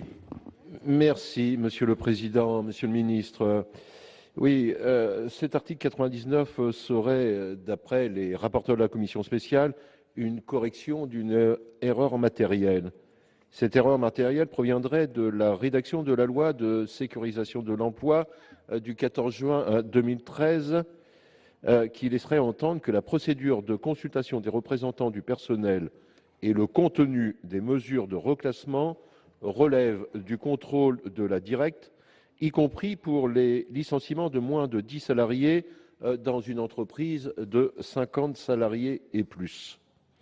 Alors cet article 99 viendrait confirmer que ce contrôle de l'administration est limité au licenciement des 10 salariés et plus dans une entreprise de moins de 50 salariés. Alors pour notre part, nous pensons que même s'il s'agit d'une coquille, nous sommes favorables à l'existence d'une possibilité d'un contrôle administratif pour les licenciements de moins de 10 personnes en 30 jours dans les entreprises de 50 salariés et plus. Nous profitons donc de cette occasion pour demander le maintien de cette possibilité de contrôle administratif. Il ne s'agirait pas de créer des obligations administratives insupportables supplémentaires pour les entreprises, seulement une possibilité de recours pour les salariés en cas de licenciement. Et si les moyens actuels des directs ne sont pas suffisants, nous sommes bien sûr tout à fait favorables à augmenter les fonctionnaires travaillant dans les services pour effectuer le contrôle administratif des licenciements des entreprises. Voilà, Monsieur le Président, et cette intervention sur article vaudra pour la défense de l'amendement qui va suivre, numéro 89. Je demande donc à Madame la rapporteure son avis sur l'amendement 89, amendement de suppression. Alors, cet amendement vise à la suppression de l'article 99. Or, cet article corrige une erreur matérielle car la loi du 14 juin 2013 relative à la sécurisation de l'emploi n'avait pas pour objet de modifier les règles relatives aux petits licenciements économiques entre 2 et 9 salariés sur une période de moins de 30 jours dans les entreprises employant plus de 50 salariés. En vertu de l'article L. 1233-19 du Code du travail, l'employeur qui procède à un licenciement collectif pour motif économique de moins de 10 salariés dans une même période de 30 jours doit déjà informer l'autorité administrative du ou des licenciements prononcés. Cette information a pour but d'éviter le contournement des règles du PSE à travers la technique du saucissonnage qui consiste à fractionner dans le temps les licenciements pour éviter de licencier plus de 10 salariés sur une période de 30 jours dans les entreprises de plus de 50 salariés. C'est donc un avis défavorable à la suppression de cet article. Merci, Monsieur le Ministre. Même avis. Je mets donc aux voix explication de vote, Madame David, puis Monsieur Foucault. Oui, je pense que cet amendement pourrait être retiré si seulement vous m'assurez, parce que si vous m'assurez que la section qui est visée par l'article est aussi complète que celle de là où vous la retirez, parce qu'en fait, le 1233-53, dans lequel se trouve aujourd'hui cette partie du Code du travail que vous allez donc mettre dans une autre section au 1233-19, eh bien, est moins complet quant au contrôle exercé par l'administration. Donc, si vous voulez, on a un peu une inquiétude, c'est qu'au passage, on a bien conscience que là où elle est positionnée, cette section n'est pas juste parce qu'elle ne correspond pas au type d'emploi et de licenciement qui est concerné, mais là où vous la mettez, les contrôles sont moins importants par rapport au licenciement et par rapport aux droits des salariés. Donc, en fait, on a une véritable inquiétude sur la garantie qu'en faisant simplement ce transfert d'une section à une autre et de mettre dans la bonne section concernée cet article-là, au passage, vous n'effaciez pas une partie des contrôles qui doivent être faits par l'inspection et par l'autorité administrative. Donc si toutefois, Monsieur le Ministre et Madame la rapporteure, vous nous garantissez que les droits sont toujours les mêmes, que ce soit d'une section à une autre par rapport aux contrôles qui pourront être faits par l'autorité administrative, ok, vous pensez que c'est tout à fait équivalent d'un point de vue du droit des salariés, on retirera cet amendement. Mais j'ai ce doute, et en cas de non-levée du doute, nous maintiendrons l'amendement. Monsieur le Ministre. Non. Oui, moi je vais vous apporter là-dessus absolument, enfin lever vos doutes et vous apporter la garantie qu'il n'y a pas moins de droits qui seront reconnus ni moins de contrôle. C'est de redire pourquoi on a fait cet article. La disposition issue de la loi de sécurisation de l'emploi de juin 2013, pour cette disposition, avait fait l'objet d'une erreur matérielle introduite au L 1233-53 du Code du travail qui a conduit à déplacer le contrôle de l'administration sur les petits licenciements collectifs ne donnant pas lieu à PSE. Et donc, pour les licenciements de 2 à 9 salariés par période de 30 jours dans les entreprises de 50 salariés et plus, un contrôle a priori de l'administration et donc avant notification des licenciements aux salariés a été introduit alors même que le contrôle a posteriori était conservé.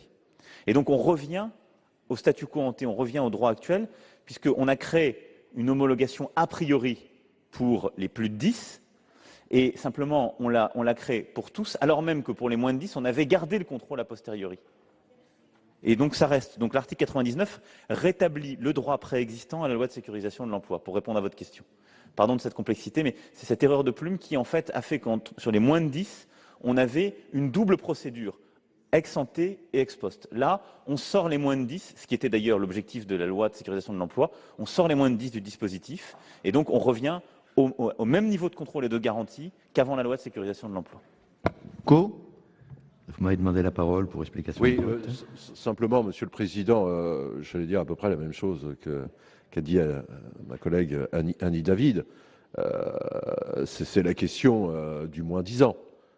Nous souhaitions, à travers notre explication, que cette section puisse prévoir des dispositions plus disantes pour les salariés concernés. Et si j'ai bien compris la réponse du ministre, et ma collègue Annie David me confirmera, peut-être nous pouvons retirer cet amendement. Mais il me faut une réponse. Je ne peux pas me contenter d'un peut-être. Il est retiré? Parfait. Nous passons donc au 539 rectifié terre, Monsieur Vincent. Il est retiré également. Il est retiré. Eh bien, je vais mettre aux voix l'article 99. Il n'y a pas d'explication de vote. Qui est pour? Qui est contre? Qui s'abstient? L'article 99 est adopté. À l'article 100, Madame Gontier-Morin. Oui, Monsieur le Président, Monsieur le Ministre, mes chers collègues, le projet de loi tend à réduire le périmètre dans lequel le respect de l'obligation de reclassement est apprécié. Depuis 2010, l'employeur doit interroger les salariés menacés de licenciement sur leur souhait de recevoir ou non des offres de reclassement à l'étranger et les invite à préciser, le cas échéant, leurs restrictions en termes de mobilité géographique et de niveau de rémunération. Il peut ensuite adapter ses propositions de reclassement en fonction des souhaits exprimés, l'absence de réponse du salarié valant refus de recevoir toute offre à l'étranger. Demain, l'obligation de l'employeur se limitera à proposer aux salariés les seuls emplois disponibles situés sur le territoire national et non plus dans les établissements ou les entreprises situées à l'étranger. Lorsque l'entreprise est une entreprise transnationale ou qu'elle appartient à un groupe transnational, ce sera aux salariés dont le licenciement est envisagé de demander à avoir accès à la liste précise des offres d'emploi situées hors du territoire national, disponibles dans l'entreprise ou dans les autres entreprises du groupe auquel elle appartient. Le salarié devra donc prendre l'initiative de demander à recevoir les offres de reclassement à l'étranger en précisant les restrictions qu'il entend faire valoir en matière de rémunération et de localisation. Il n'est pas normal que dans le cadre d'un plan de sauvegarde de l'emploi, la responsabilité incombe aux salariés de demander à connaître les postes disponibles à l'étranger. Le fait que le nombre de salariés préférant poursuivre leur activité dans un établissement à l'étranger soit peu élevé n'est pas un motif suffisant pour déresponsabiliser encore davantage les entreprises dans leur obligation de reclassement de leurs salariés. Merci, Madame Gontier-Morin. Alors, deux amendements identiques. Le 90, Madame Gontier-Morin. Eh oui, Monsieur le Président, il découle précisément de l'inquiétude que je viens de vous faire connaître. Notre groupe demande la suppression de cet article 100 au motif de la modification des articles L. 1233-4 et L. 1233-4.1 du Code du travail, car nous pensons qu'il vise à inverser la responsabilité du reclassement entre l'employeur et le salarié dans le cas d'un plan de suppression des effectifs. En effet, dans sa rédaction actuelle, le premier article impose à l'employeur d'informer le salarié d'éventuelles offres d'emploi hors du territoire national. Le salarié est libre d'accepter ou de refuser ces offres et peut poser des restrictions, principalement en matière de rémunération et de localisation. Pour sa part, l'article L. 1233-4-1 créé par la loi du 2010-499 visant à garantir de justes conditions de rémunération aux salariés concernés par une procédure de reclassement doit éviter, selon ses auteurs, les offres indignes comme celles proposées par exemple aux salariés de Continental ou d'Olympia. 173 € mensuels en Tunisie pour les premiers, 110 € mensuels en Roumanie pour les seconds. En mai 1999, lors de l'examen de cette loi, notre groupe était intervenu pour dénoncer, je cite, « une proposition ayant pour unique objet de nous cacher l'immense indécence que constitue le dumping social mondial qui s'aggrave chaque jour et encourage les entreprises occidentales à fabriquer à l'étranger à des coûts salariaux 20 à 30 fois moindres. Fin de citation. Et c'est notre collègue Jacqueline Alquier qui était intervenue ici au nom de nos collègues socialistes. Je vous livre la conclusion de son intervention, je cite donc « C'est pourquoi, dans l'attente d'une meilleure organisation syndicale et d'une réelle négociation, nous condamnons, nous, groupe socialiste, cette proposition de loi qui ne résout en rien le problème des délocalisations et ses conséquences pour l'emploi en France. Ce texte passe à côté des vrais problèmes de désindustrialisation de notre pays.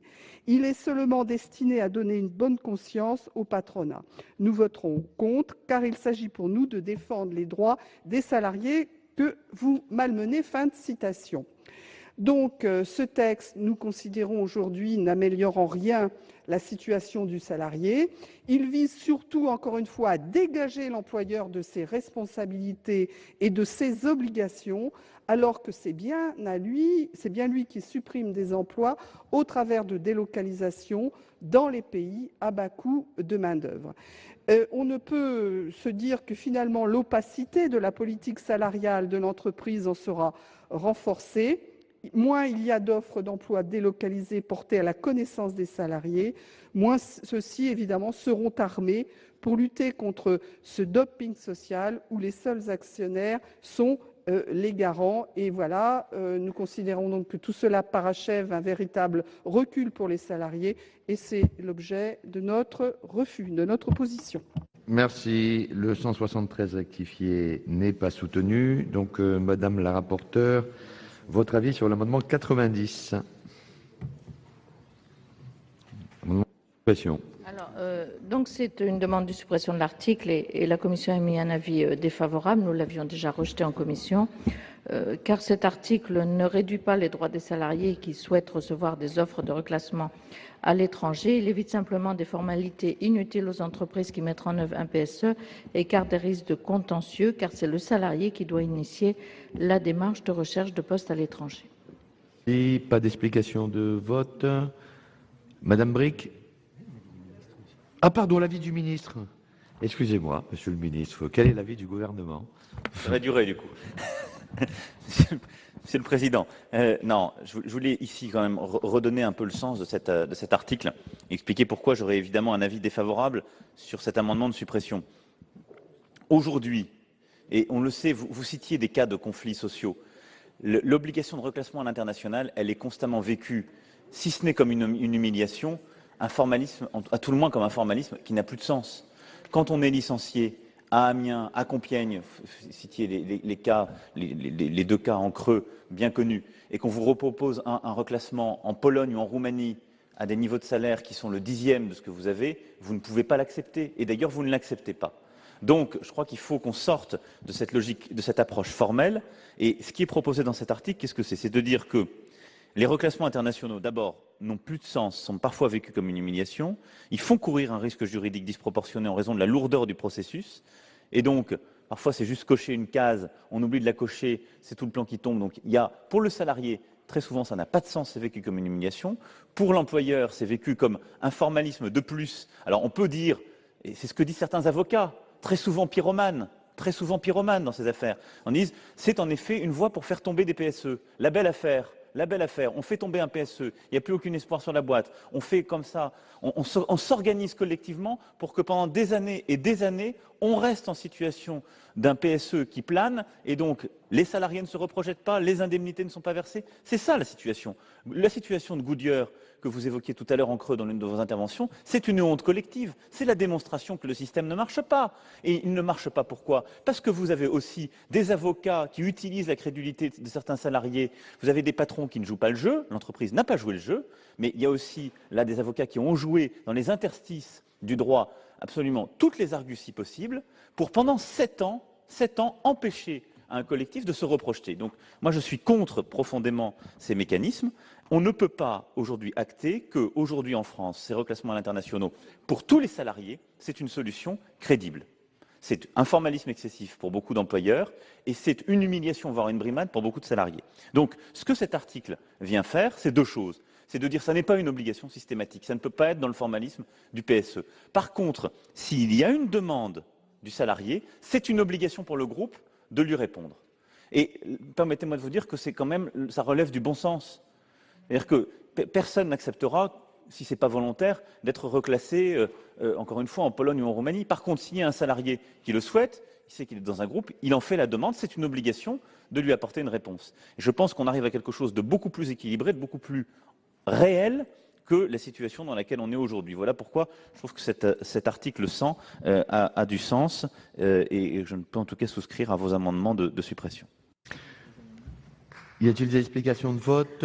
Je n'en vois pas. Donc, je mets aux voix l'article 90 avec l'amendement 90 avec 2 avis défavorables. Qui est pour? Qui est contre? Qui s'abstient? Il n'est pas adopté. Nous en arrivons à 2 amendements en discussion commune. Le 1314.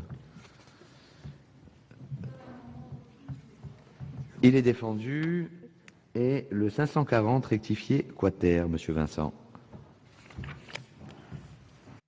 Merci, Monsieur le Président, Monsieur le Ministre, chers collègues. Il s'agit d'un amendement pour permettre le reclassement d'un salarié également en zone frontalière, au-delà du strict territoire national, en considérant que dans un certain nombre de cas, tout simplement, la distance à parcourir pour ces salariés sera moins importante, même si elle est située à proximité de l'autre côté d'une frontière, plutôt que de l'autre côté du territoire, à l'autre bout du territoire national. Il s'agit donc d'un amendement pragmatique visant à élargir les possibilités d'offres de reclassement. Merci. Madame la rapporteure. Alors, sur le 1314, c'est un avis défavorable puisque on a déjà exprimé notre approbation de l'article 100. Et sur le second, c'est également un avis défavorable. L'article L1233-4 du Code du travail impose une obligation générale de reclassement pour les salariés sur le territoire national, tandis que l'article L1233-4-1 ménage les règles pour le reclassement à l'international. Donc la double approche est simple et il n'a pas semblé utile à la Commission de compliquer avec la notion de zone frontalière. En effet, jusqu'où s'étend la zone frontalière, 50, 100, 200 km au-delà de la frontière. Quand cet article entrera en vigueur, rien n'empêchera le salarié, dans le cadre de l'article L1233-4-1, de solliciter des offres de reclassement dans les pays limitrophes en précisant et ses critères et ses attentes. L'objectif de l'article 100, c'est bien d'abord d'informer le salarié qu'il peut demander un reclassement à l'étranger et l'obligation pour l'entreprise, au cas où le salarié le demande, de lui proposer les offres. Donc, c'est un avis défavorable sur ces 2 amendements. Monsieur le ministre. Oui, j'aurai les mêmes avis que Madame la rapporteure. Sur le premier, je me suis déjà justifié. Sur le second, moi, je prends en compte votre préoccupation. Et c'est vrai que sur les zones transfrontalières, on est typiquement dans les cas où là, la mobilité internationale peut avoir du sens. Et donc, elle est couverte par l'amendement qui a été fait par le groupe socialiste à l'Assemblée nationale, qui a inclus, ce qui n'était pas le cas du texte gouvernemental initial, je dois le reconnaître, le fait que quand le salarié explicitement le demandait, il y avait une obligation d'y répondre. Et donc là, tout salarié qui, dans un groupe, veut avoir une perspective en zone frontalière sera couvert. Et donc, je pense que la spécification que vous proposez d'apporter aujourd'hui, dans ce texte, elle est inutile parce qu'elle est couverte par l'alinéa qui a été rajouté par le texte de l'Assemblée, qui fait que tout salarié, je veux bien ici le redire, tout salarié, où qu'il soit en France, et pas simplement celui qui serait, je dirais, contigu à la zone frontalière étrangère, tout salarié en France peut, s'il le demande, être reclassé, aura droit au reclassement international, comme aujourd'hui. Il faut simplement qu'il en fasse la demande. Donc j'aurais plutôt une demande de retrait sur le 540 à la lumière de ces explications, mais pour vous dire que votre point est couvert ce faisant. Merci. Monsieur Vincent, il est retiré. Parfait. Donc je mets aux voix le 1314 avec 2 avis défavorables. Qui est pour? Qui est contre? Qui s'abstient? Il n'est pas adopté. Et nous en arrivons au 1778, Madame la rapporteure, au nom de la Commission. Il est retiré, Monsieur le Président. Il est retiré. Donc nous n'avons plus d'amendement à l'article 100 et je vais le mettre aux voix. Pas d'explication de vote. Je n'en vois pas. Qui est pour l'article 100? Qui est contre? Qui s'abstient? L'article 100 est adopté. À l'article 101, Madame David, vous avez la parole. Oui, merci, Monsieur le Président. Parole qui vaudra pour l'amendement, si vous le voulez bien. Puisque cet article concerne les entreprises en redressement ou en liquidation judiciaire et l'homologation des plans de sauvegarde de l'emploi par l'autorité administrative. Actuellement, cette dernière évalue les moyens mis en œuvre par l'entreprise pour reclasser ses salariés au regard des moyens du groupe auquel elle appartient. Or, le présent article, que nous voulons donc supprimer par un amendement, propose que l'évaluation des moyens s'effectue au niveau de l'entreprise en difficulté et non plus du groupe. Cette disposition relève d'une profonde méconnaissance des relations au sein des groupes ou d'un profond mépris à l'égard des salariés. En effet, il est évident que les relations entre maison mère et filiales permettent à la première d'organiser la faillite des secondes ou de diminuer leurs moyens destinés au PSE, c'est-à-dire aux mesures de reclassement des salariés. Le rapporteur indique que le groupe n'a pas intérêt, si sa filiale est en redressement ou en liquidation judiciaire, à participer financièrement au PSE, au plan de sauvegarde de l'emploi, et qu'il n'est pas obligé légalement, soit. Le groupe n'a effectivement aucun intérêt à mettre au pot, comme on dit, sauf si la mesure d'un refus d'homologation plane. C'est justement cette mesure que vous proposez de supprimer. Quant à l'affirmation du rapporteur selon laquelle cette disposition est favorable aux salariés, on frôle là vraiment le mépris. Oui, en cas de refus d'homologation du PSE, le salarié se retrouve pendant un temps sans ressources. Mais ce n'est pas du fait de l'administration ou encore de la justice. Cela relève bien de la responsabilité de l'entreprise qui a choisi de présenter un PSE moins-disant par rapport à ses capacités financières. Surtout, il est important de laisser le choix aux salariés. Mieux vaut être indemnisé rapidement, mais à minima, ou attendre pour mettre l'entreprise et son groupe en face de ses responsabilités et obtenir son dû. Sans compter que cet article prévoit aussi que l'annulation de la validation d'un PSE pour défaut de motivation dans les entreprises en redressement ou liquidation judiciaire sera neutralisée. Autrement dit, les décisions des tribunaux administratifs, dernier rempart contre les PSE abusifs, seront dans ce cas précis presque sans conséquence. Quant à la mesure proposée à l'Assemblée nationale qui instaure une obligation morale à l'entreprise de rechercher auprès de son groupe des moyens pour financer son PSE, elle a certainement pour objectif de faire passer la pilule, comme on dit. Or, à partir du moment où le défaut de recherche ne peut justifier l'invalidation du PSE, elle n'a aucune portée. Voilà en quelques mots les raisons de notre amendement de demande de suppression. Il est donc défendu. Parfait. Alors, le 91 est défendu, le 174 rectifié ne l'est pas, et le 490, Monsieur de Cessart. Oui, Monsieur le Président, merci. Je considère que nous allons avoir avec le 101 et le 102 deux articles vraiment anti-social, et qui posent quand même problème. Le 101, parce qu'aujourd'hui, en cas de plan social d'entreprise, pour accompagner le redressement ou la liquidation judiciaire, l'entreprise concernée a l'obligation d'établir un plan social suffisant et proportionné en fonction des moyens des groupes auxquels elle appartient.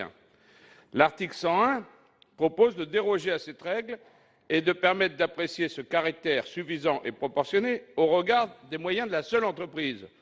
C'est-à-dire on a un groupe qui se porte bien, on a une entreprise qui est en difficulté dans ce groupe, et on ne joue pas la solidarité du groupe, et on dit débrouillez-vous aux seules personnes, aux seuls salariés de l'entreprise. C'est quand même extrêmement bizarre qu'il n'y ait pas la solidarité du groupe qui peut très bien se porter, et que si ces personnes sont licenciées, c'est la solidarité nationale qui sera obligée de jouer. Donc là, c'est vraiment, comme on appelle, privatiser les bénéfices et exporter les difficultés et les rendre publics. Donc cette mesure permettra tout simplement au groupe d'organiser le naufrage d'une filiale qui ne conviendra plus afin de s'en débarrasser à moindre frais. Le principe de solidarité du groupe est important et nous estimons qu'il doit être conservé afin de protéger les emplois de notre pays.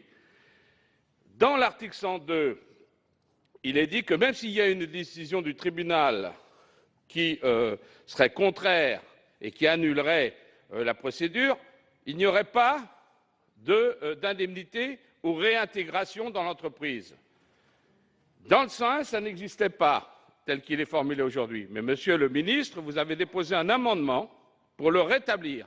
Ce qui veut dire que s'il y a un tribunal qui dit que la mesure n'est pas correcte, elle n'est pas conforme à la loi, et que le tribunal juge en fonction justement de la loi, on dit non, c'est pas grave, la décision du tribunal, on n'en tient pas compte, il n'y a pas réintégration des salariés, il n'y a pas d'indemnité à reverser. Donc c'est quand même extrêmement enfin j'emploierais même le mot honteux. C'est-à-dire que quand il y a un tribunal qui prend une décision, eh bien elle ne s'applique pas. Alors ce n'est pas le cas dans le 101 actuellement dans la rédaction, c'est le cas dans le 102, mais votre amendement que vous avez déposé rétablit les dispositions où justement il n'y aura pas réparation. Donc je dis c'est honteux, c'est honteux. Alors première chose, on doit faire appel à la solidarité du groupe, et deuxième chose, s'il y a un tribunal qui dit que la situation n'est pas correcte au niveau des procédures, eh bien il doit y avoir soit réintégration des salariés, soit versement d'indemnités. Merci. Madame la rapporteure. Alors, sur ces amendements de suppression de l'article, c'est un avis défavorable de la Commission, puisque nous l'avions déjà évoqué lors de la Commission spéciale. L'article 101 veut une solution qui a semblé à nos yeux pragmatique, car elle défend les salariés, évite de mettre la directe dans une situation confortable en prévoyant que l'administration contrôlera désormais la proportionnalité du PSE uniquement à la lumière des moyens de l'entreprise en redressement, en liquidation et non plus du groupe. En effet, le cœur du problème vient du fait qu'il n'existe pas d'obligation pour un groupe de participer financièrement au PSE d'une filiale, alors que la directe doit contrôler le PSE à la lumière des moyens dont dispose l'entreprise et le groupe. En clair, le Code du commerce et le Code du travail ne poursuivent pas la même logique. Il faut en outre que l'administration agisse très vite, car l'AGS ne garantit les salaires que pendant un mois maximum.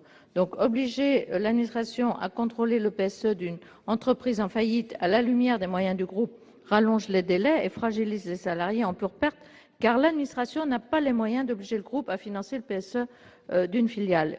Il nous faut donc trouver une solution à cet effet pervers de la loi que personne n'avait anticipé.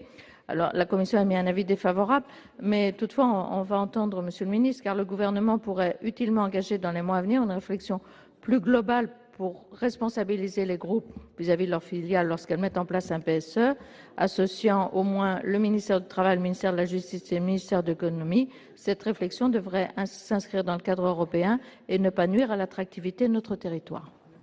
Monsieur le ministre, votre avis sur ces deux amendements de suppression. J'aurais ici évidemment un avis défavorable, mais je vais essayer d'expliquer pourquoi nous avons proposé cet article 101 avec mon collègue François Rebsamen et pourquoi nous sommes revenus en effet par un amendement gouvernemental à la rédaction retenue par la commission spéciale, ce qui ce faisant me permettra d'expliquer, de répondre à monsieur le sénateur de Zessar, et ce faisant j'aurais présenté mon amendement. Alors, aujourd'hui, on se retrouvait dans une situation où le blocage pouvait exister entre la lecture qui était faite du Code du travail d'un côté et du Code de commerce de l'autre, et compte tenu de l'homologation qui était demandée à l'administration des plans sociaux, eh bien, non pas de mieux protéger les salariés, mais en tout cas de bloquer l'homologation de ce plan. Alors, il ne s'agit pas ici de déresponsabiliser les sociétés mères, mais il s'agit de tirer les conséquences du fait que la notion de groupe n'existe pas en Code du travail. Elle n'existe pas. Elle existe dans le Code de commerce, mais pas dans le Code du travail. Or, on a introduit cette homologation donc des plans sociaux de l'administration en vertu du Code du travail à travers la loi de sécurisation de l'emploi.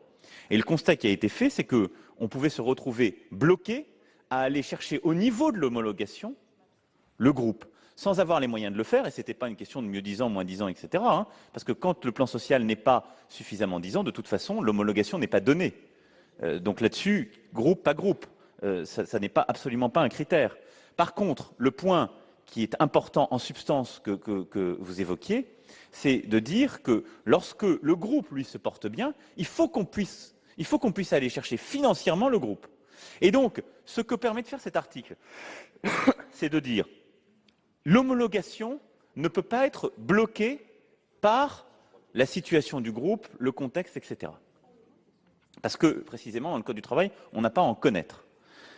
Mais, à tout moment, on doit aller chercher le groupe au moment de la liquidation. Et donc, pour la réalisation du plan social ou de la liquidation de l'entreprise, c'est ce qui a été rajouté de manière explicite, le groupe est solidaire de manière financière. Parce que la loi aujourd'hui, monsieur le sénateur en particulier, parce que vous l'avez évoqué, elle place l'État dans un dilemme. Refuser d'homologuer le plan de sauvegarde de l'emploi au risque de priver les salariés d'une entreprise en redressement judiciaire ou liquidation judiciaire de tout revenu, salaire non pris en charge par l'AGS au-delà d'un certain délai, comme impossibilité d'être indemnisé par Pôle emploi, ou bien accepter d'homologuer en sachant que l'homologation sera très probablement annulée par le juge administratif, annulation dont les conséquences ne sont pas assumées par la société mère, mais par l'AGS. Et donc l'article propose ici que l'appréciation de la qualité du plan social, elle ne se fasse plus en cas de redressement judiciaire, liquidation judiciaire, en fonction des moyens du groupe, mais de ceux de l'entreprise, et je dis bien que c'est l'appréciation du PSE dans le cadre de l'homologation, pour sécuriser donc ces homologations et l'indemnisation par les salariés. En revanche, évidemment que le groupe peut continuer ça de manière volontaire à venir aider l'entreprise et améliorer son PSE, mais surtout, l'obligation est confirmée dans le texte même de l'article 101, l'obligation pour le représentant de l'entreprise en difficulté, et donc en l'espèce par exemple un AJMJ qui viendrait dans le cadre de la liquidation venir s'occuper de l'entreprise, il a l'obligation d'aller chercher les moyens du groupe. Et donc, mais c'est écrit, le texte d'article que je n'ai pas sous les yeux, c'est écrit dans l'article, c'est écrit dans le texte de l'article 101, c'est écrit dans le texte de l'article 101, et je vais y revenir sur le point, puisqu'il est écrit par dérogation, sans préjudice, en cas de redressement des moyens du groupe auquel l'employeur appartient pour l'établissement du plan de sauvegarde de l'emploi, l'autorité administrative homologue le plan de sauvegarde de l'emploi après s'être assuré du respect par celui-ci des articles L 1233-61 à L 1233-63 au regard des moyens dont dispose l'entreprise. Et on met ensuite un alinéa, et c'est précisément le rajout que nous faisons. Donc là, ce qu'on met dans cet article, c'est le distinguo qui est fait. Alors, vous voulez peut-être que je vous lise les articles en cascade, ce qui vous permettra d'en avoir pleine transparence. Voilà. Non, parce que quand on cite, monsieur le sénateur, tout ça est le fruit d'un travail, je vous explique de manière la plus pédestre possible les éléments. Et donc, quand on met bien sans préjudice de la recherche, selon le cas, par l'administrateur, le liquidateur ou l'employeur, en cas de redressement ou de liquidation judiciaire, des moyens du groupe auquel l'employeur appartient pour l'établissement du plan de sauvegarde de l'emploi, l'autorité administrative homologue le plan de sauvegarde de l'emploi après s'être assuré du respect par celui-ci, etc. Et donc, tout le début de l'alinéa 3 de l'article 101 correspond exactement à ce que je viens de vous dire, puisqu'on dit bien que c'est sans préjudice de la recherche, selon le cas, par l'administrateur, le liquidateur ou l'employeur. Donc, on va bien rechercher les moyens du groupe au moment de la liquidation et de l'exécution du PSE. Par contre, ce qu'on dit, c'est que le groupe, l'examen des moyens du groupe, n'est pas un élément bloquant pour l'homologation du PSE, compte tenu même des instabilités juridiques constatées que j'ai rappelées tout à l'heure entre le Code du travail et le Code du commerce, qui a d'ailleurs donné lieu à des jurisprudences contradictoires depuis la loi de sécurisation de l'emploi, qui ont conduit mon collègue François Rebsamen à proposer ce changement. Donc on clarifie les règles de l'homologation, qui ne vont plus chercher les moyens du groupe pour homologuer le PSE et pour éviter de se retrouver soit en situation de blocage, soit en situation d'avoir l'homologation cassée, ce qui nous est arrivé. Et donc, les indemnisations qui vont avec tomber. Donc on sécurise des règles de l'homologation. Par contre, on dit bien qu'au moment de la liquidation et de l'exécution du PSE, les moyens du groupe sont recherchés. Donc on ne protège pas la société mère, on ne dit pas on regarde uniquement l'entreprise et on ne va pas chercher les moyens du groupe, à aucun moment. Donc là, c'est un élément de sécurisation juridique de l'homologation, mais on préserve bien, et ça a été rajouté de manière là aussi explicite pour lever toute ambiguïté au moment de l'examen à l'Assemblée nationale par le rapporteur Robillard, pour précisément aller en ce sens. Ensuite, la rédaction qui avait été retenue par la commission spéciale par référence à un article du Code du travail, le 1235-16, elle est équivalente à celle de l'Assemblée nationale, et il s'agit ici en légistique, c'est l'objet de l'amendement déposé par le gouvernement le 1803, il s'agit en pure légistique de rappeler, pour éviter tout malentendu, de décrire les deux alinéas de la procédure d'information des salariés et de décrire le régime applicable à la motivation, précisément, au lieu de renvoyer simplement au L1235-16. Donc c'est exactement similaire à la modification qui avait été faite lors de la commission spéciale. Donc c'est pourquoi le 1803 proposé par le gouvernement vise véritablement à rétablir ces deux alinéas qui avaient été introduits lors de la commission spéciale et du débat parlementaire à l'Assemblée nationale pour détailler la procédure dans laquelle cela est fait. Mais c'est toujours la même chose, sécurisation de l'homologation et recherche des moyens du groupe. Ce qui me permet, ce faisant, d'avoir défendu l'avis défavorable du gouvernement à ces deux amendements de suppression, d'avoir défendu le 1803 que dépose le gouvernement et d'appeler en priorité le vote de cet amendement, Monsieur le Président, si vous m'y autorisez. Ah, vous demandez la priorité sur le 1803 après le vote sur les amendements de suppression. Parfait. Madame Brick. Oui, moi je ne l'ai pas. Je l'ai pas eu, je suis arrivée un peu tard. Enfin, c'est pas grave. Alors moi je viens comme explication de vote sur les amendements, l'amendement de suppression du groupe CRC, l'amendement 91, parce que c'est un article important. Et il est l'illustration d'une question au départ technique, juridique, qui se transforme, y compris à l'extérieur de nos hémicycles, en question politique.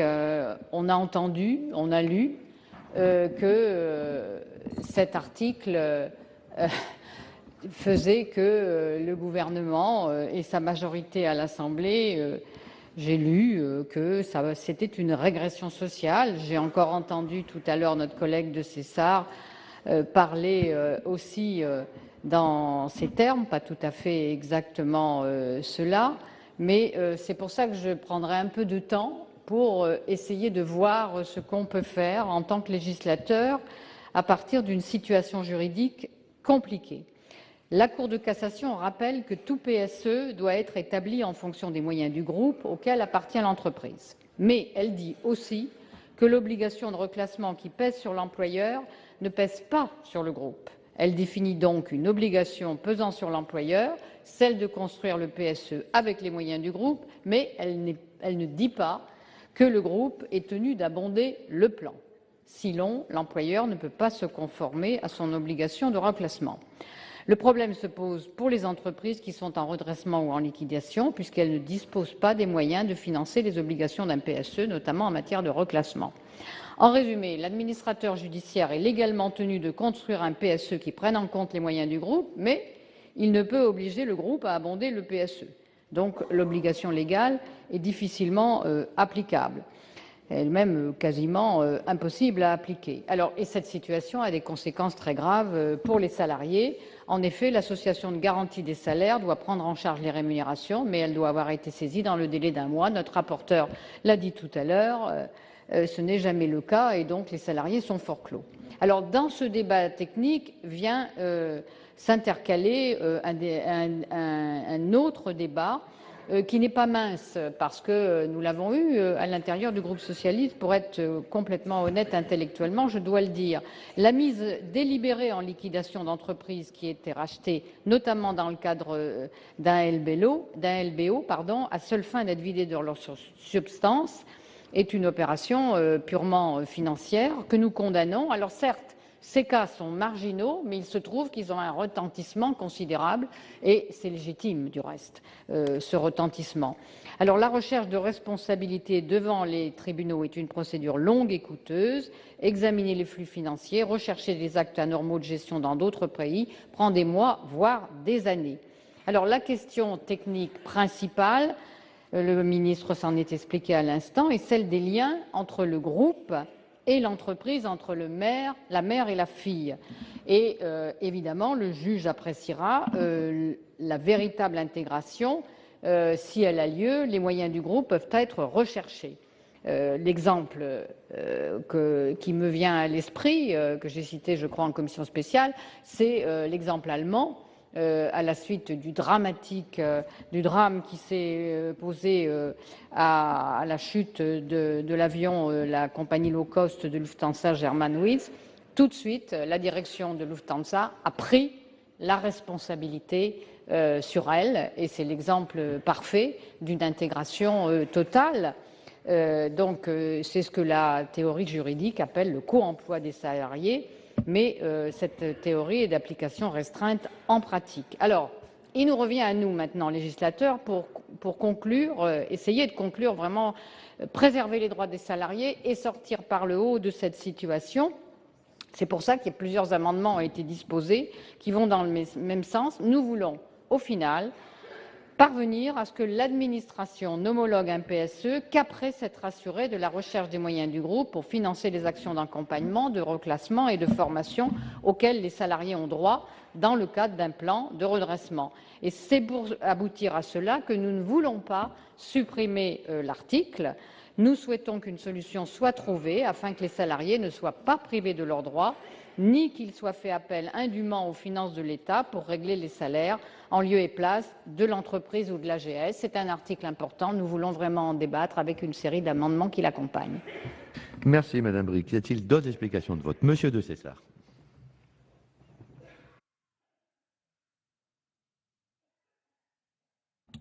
Il faut voir de quoi on parle. Et on parle qu'on fait un plan social, non pas en tenant compte de l'état économique de l'entreprise, parce qu'une entreprise, à un moment, peut être en difficulté, mais le groupe peut aller très bien.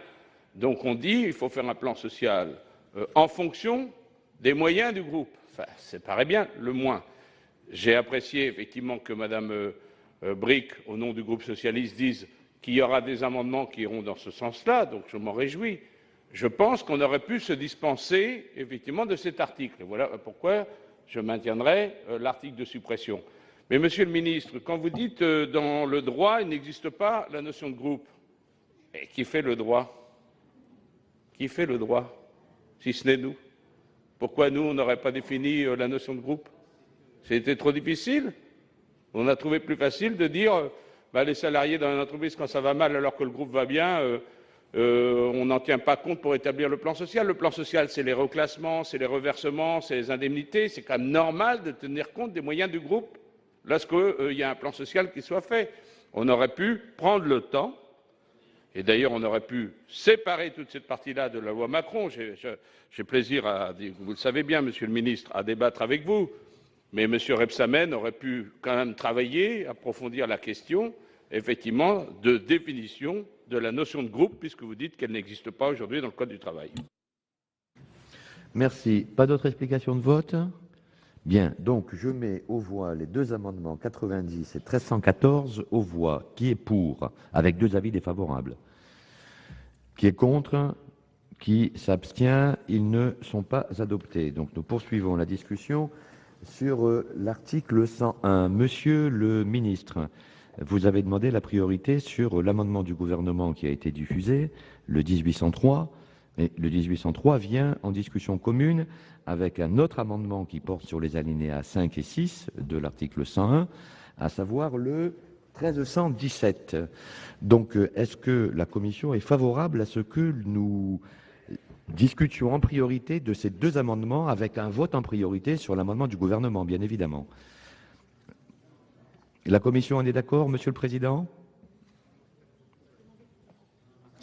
Simplement, nous voulions vérifier avec vous combien d'amendements tomberaient si cet amendement est adopté. Aucun. Aucun, puisque tous les autres, enfin, sauf le 1317, puisque l'amendement du gouvernement porte sur les alinéas 5 et 6, et les autres portent soit sur l'alinéa 3, soit sur des divisions additionnelles à l'article 101. Donc la commission est favorable. La commission est favorable. Il n'y a pas d'objection parmi les participants à ce que la priorité soit ordonnée. Bon, il en est ainsi décidé, et donc nous passons à la discussion du 1317 et du 1803. Donc j'appelle le 1317, Madame David.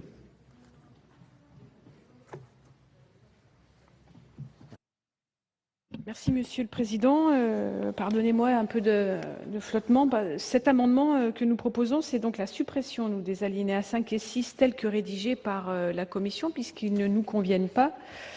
Puisqu'en effet, ces alinéas renvoient à l'article L 1235-6 du Code du travail, qui va être modifié par l'article 102. C'est ce dont vient de parler à l'instant notre collègue Jean de Cessard. Dans l'état actuel du droit, l'article L 1235-16 prévoit une réintégration des salariés licenciés en cas d'annulation du PSE. À défaut, les salariés ont droit à une indemnité à la charge de l'employeur qui s'ajoute à son indemnité de licenciement. Mais cet article va être modifié par l'article 102. Ainsi, en cas d'annulation d'une validation ou homologation d'un PSE pour insuffisance de motivation, il est proposé que l'autorité administrative puisse prendre une nouvelle décision dans les 15 jours à compter de la notification du jugement à l'administration. Dès lors que l'autorité a émis une nouvelle décision, l'annulation pour insuffisance de motivation n'a plus d'incidence sur la validité du licenciement. Ainsi, elle ne donne plus lieu à réintégration des salariés, ni même à indemnisation.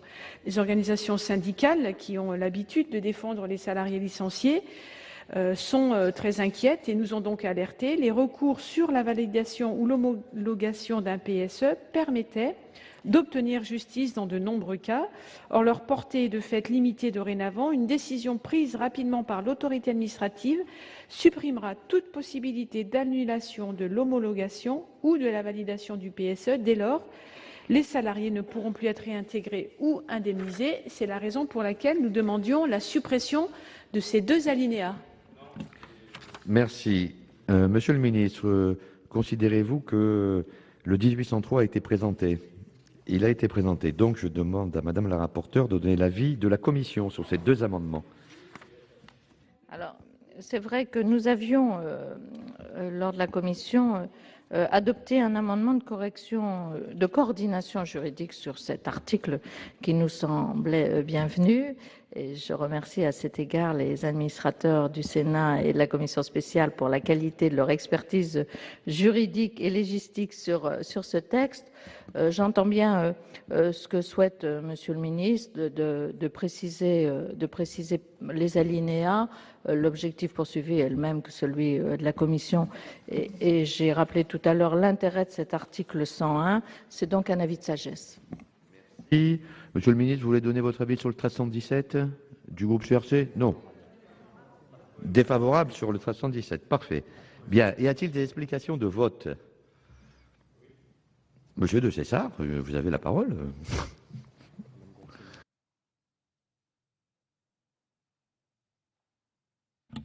Chers collègues, comme a dit David, je ne fais pas la même lecture que vous. Moi, je trouvais plutôt intéressant le 5 et le 6 aujourd'hui qu'avait repris la Commission, puisque le 6 disait « En cas d'annulation d'une décision, donc par le tribunal administratif, les deux derniers alinéas de l'article 1235-16 s'appliquent. » Et je vais relire, si je le retrouve, le 1235-16.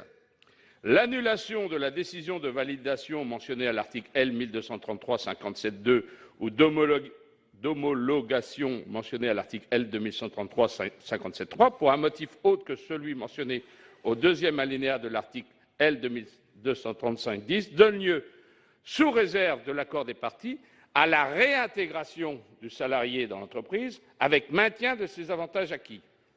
À défaut, le salarié a droit à une indemnité à la charge de l'employeur qui ne peut être inférieure au salaire des 6 derniers mois. Elle est due sans préjudice de l'indemnité de licenciement prévue à l'article 1234-9.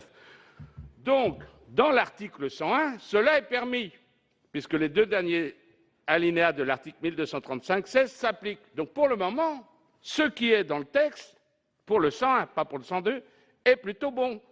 Ce qui n'est pas bon du tout, c'est l'amendement du ministre, qui lui supprime ces dispositions. Et l'amendement du ministre, il dit bien, ah ben non, on allait leur donner de l'argent, vous vous rendez compte? Le tribunal administratif, il annule les dispositions qui ont été prises par l'autorité administrative, et alors que elles étaient. Et donc le tribunal administratif donne raison aux salariés en disant les procédures n'ont pas été respectées, tout n'a pas été bien fait, et ils ont droit, le tribunal administratif dit, et ils ont droit soit à la réintégration dans l'entreprise, soit à une indemnité. Et monsieur le ministre, il dit non, non, ils n'auront le droit à plus rien. C'est formidable. C'est un ministre de notre République qui dit qu'il y a un jugement de tribunal et ce jugement ne sera pas appliqué. Ça veut dire que les salariés ne seront pas indemnisés ou ne seront pas réintégrés. Cette disposition est quand même extraordinaire. Un tribunal de notre pays prend une mesure qui dit le plan social qui a été proposé n'est pas conforme, donc il est annulé, donc on peut penser qu'on est réintégré dans l'entreprise si c'est annulé, ou on peut penser qu'on reçoit une indemnité si c'est annulé. Mais non, on ne dit rien du tout. Ça veut dire qu'on est allé au tribunal pour rien. Donc au contraire, pour finir, aujourd'hui la formulation, je ne dis pas qu'elle la garde, Madame la rapporteure, parce qu'elle a fait un avis de sagesse, mais la formulation actuelle est plutôt, à mon avis, bénéfique pour les salariés. Et par contre, l'amendement du ministre, lui, il est incompréhensible qu'on puisse dire qu'on n'applique pas et une décision d'un tribunal administratif et qu'on ne la mette pas en œuvre. Madame Gontier-Morin, vous m'avez demandé la parole pour explication de vote? Non. Alors, y a-t-il d'autres explications de vote? Il n'y en a pas. Donc, je mets aux voix, avec un avis de sagesse de la Commission, l'amendement 1803 du gouvernement. Qui est pour?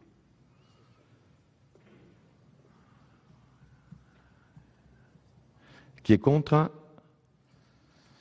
L'amendement 1803 est adopté, donc le 1317 tombe et nous en revenons à la discussion des alinéas sur les alinéas antérieurs avec le 541 rectifié quater.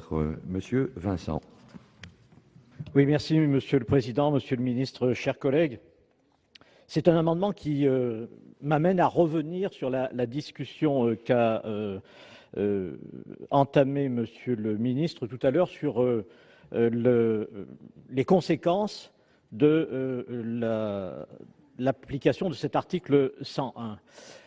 Nous parlons d'une question qui est importante puisqu'elle concerne les PSE, mais sur un point très précis, uniquement dans les situations de règlement judiciaire ou de liquidation. Ça concerne tout de même 350 PSE par an. Et la disposition que Monsieur le ministre a bien voulu rappeler tout à l'heure, telle qu'elle ressort du texte issu de la Commission, laisse quand même, à mon sens, planer une ambiguïté.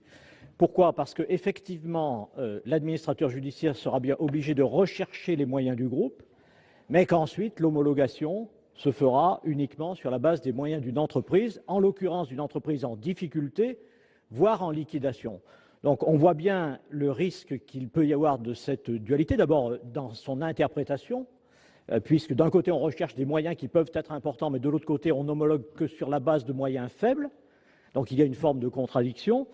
Et puis également pour ce qui concerne plus fondamentalement les perspectives destinées aux salariés, il y a un risque effectivement d'appauvrissement. Néanmoins, je ne fais pas de procès d'intention au gouvernement sur cette affaire, car j'ai bien compris que c'est une question qui résulte d'un problème, je dirais, technique d'application d'une des dispositions de la loi issue de l'accord national interprofessionnel dans le cas précis des liquidations ou des redressements judiciaires. Il me semble tout de même important de préciser, c'est le sens de cet amendement, que jusqu'au bout, l'administration veillera à la mobilisation, non seulement à la mobilisation, mais à l'existence des moyens du groupe pour valider le plan social. Je ne dis pas qu'il n'y a pas de difficulté et je mesure le fait que à l'heure actuelle, l'application stricte, puisqu'on reviendrait en fait à la loi précédente, l'application de cette loi n'est pas toujours simple et peut poser d'ailleurs des problèmes, y compris parfois aux salariés. Mais ne pas y revenir revient en fait à instaurer un double processus de PSE.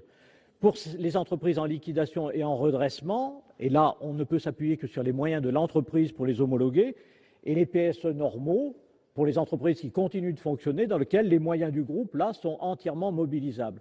Il y a un risque donc d'instaurer une forme de dualité qui permettrait, en tout cas c'est ce qu'on peut craindre, de voir se développer des stratégies de filialisation de la part des groupes, dans le but évidemment d'avoir moins à dépenser dans les situations où ces filiales seraient en difficulté ou en redressement judiciaire. C'est la raison pour laquelle le sens de cet amendement, même s'il revient à une situation qui n'est pas idéale, a l'avantage pour moi de proposer en tout cas de replacer le débat au fond avant le vote à l'Assemblée nationale.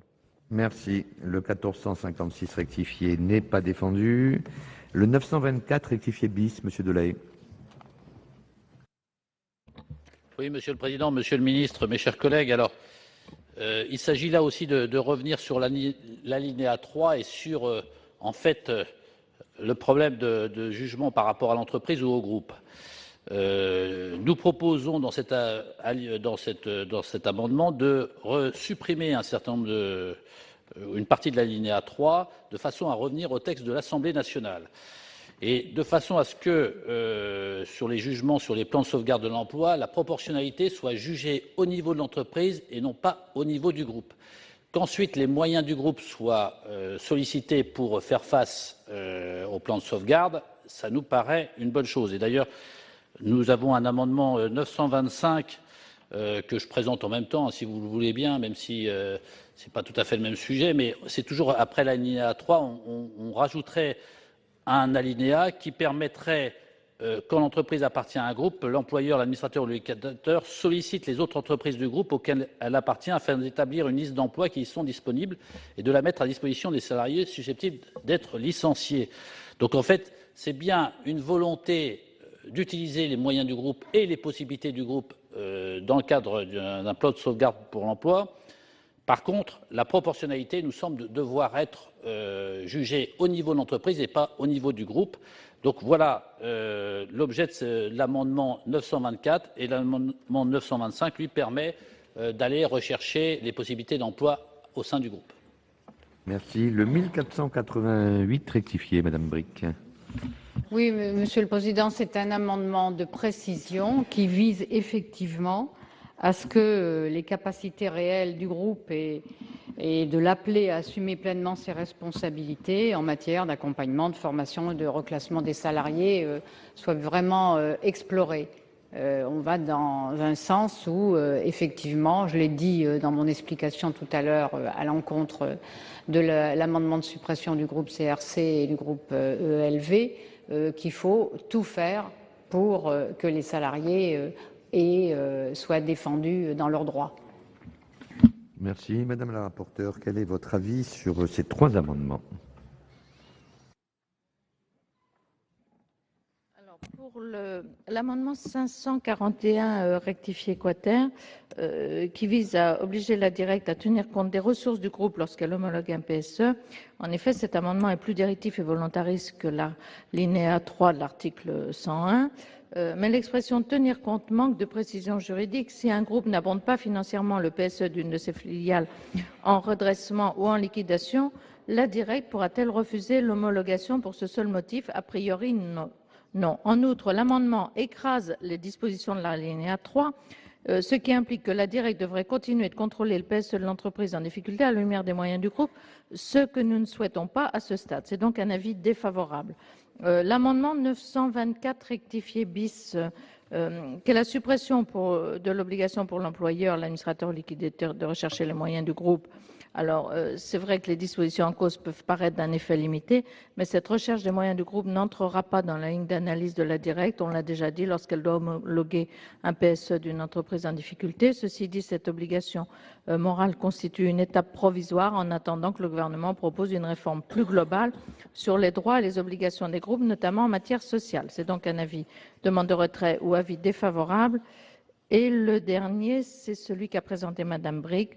Alors, précision selon laquelle l'employeur qui met en œuvre un PSE dans une entreprise doit rechercher les moyens dont dispose le groupe en matière d'accompagnement, de formation et de reclassement des salariés. Cet amendement ne remet pas en cause la logique même de l'article 101. Ceci dit, il a semblé à nos yeux que cette précision n'était absolument pas nécessaire à l'article et la Commission avait émis un avis de sagesse.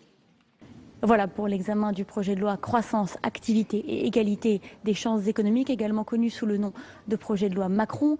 Les sénateurs examinaient entre autres ce matin le volet sur la sécurisation de l'emploi. Vous l'avez vu, les débats ont tendance à s'éterniser sur ce projet de loi. Il reste une petite centaine d'amendements à examiner sur les quelques 1800 qui ont été déposés au total sur ce texte. Exceptionnellement, la séance a été ouverte aujourd'hui pour permettre aux sénateurs de terminer l'examen de tous ces amendements. Ils doivent terminer ce soir, cette nuit, dernier délai en vue du vote solennel qui est prévu demain. Le vote solennel qui avait déjà été décalé, il était prévu le 5 mai, il est désormais prévu le 12. Voilà, vous pouvez toujours voir et revoir cette séance et toutes les autres sur notre site publicsena.fr. Très bonne suite des programmes sur les chaînes parlementaires.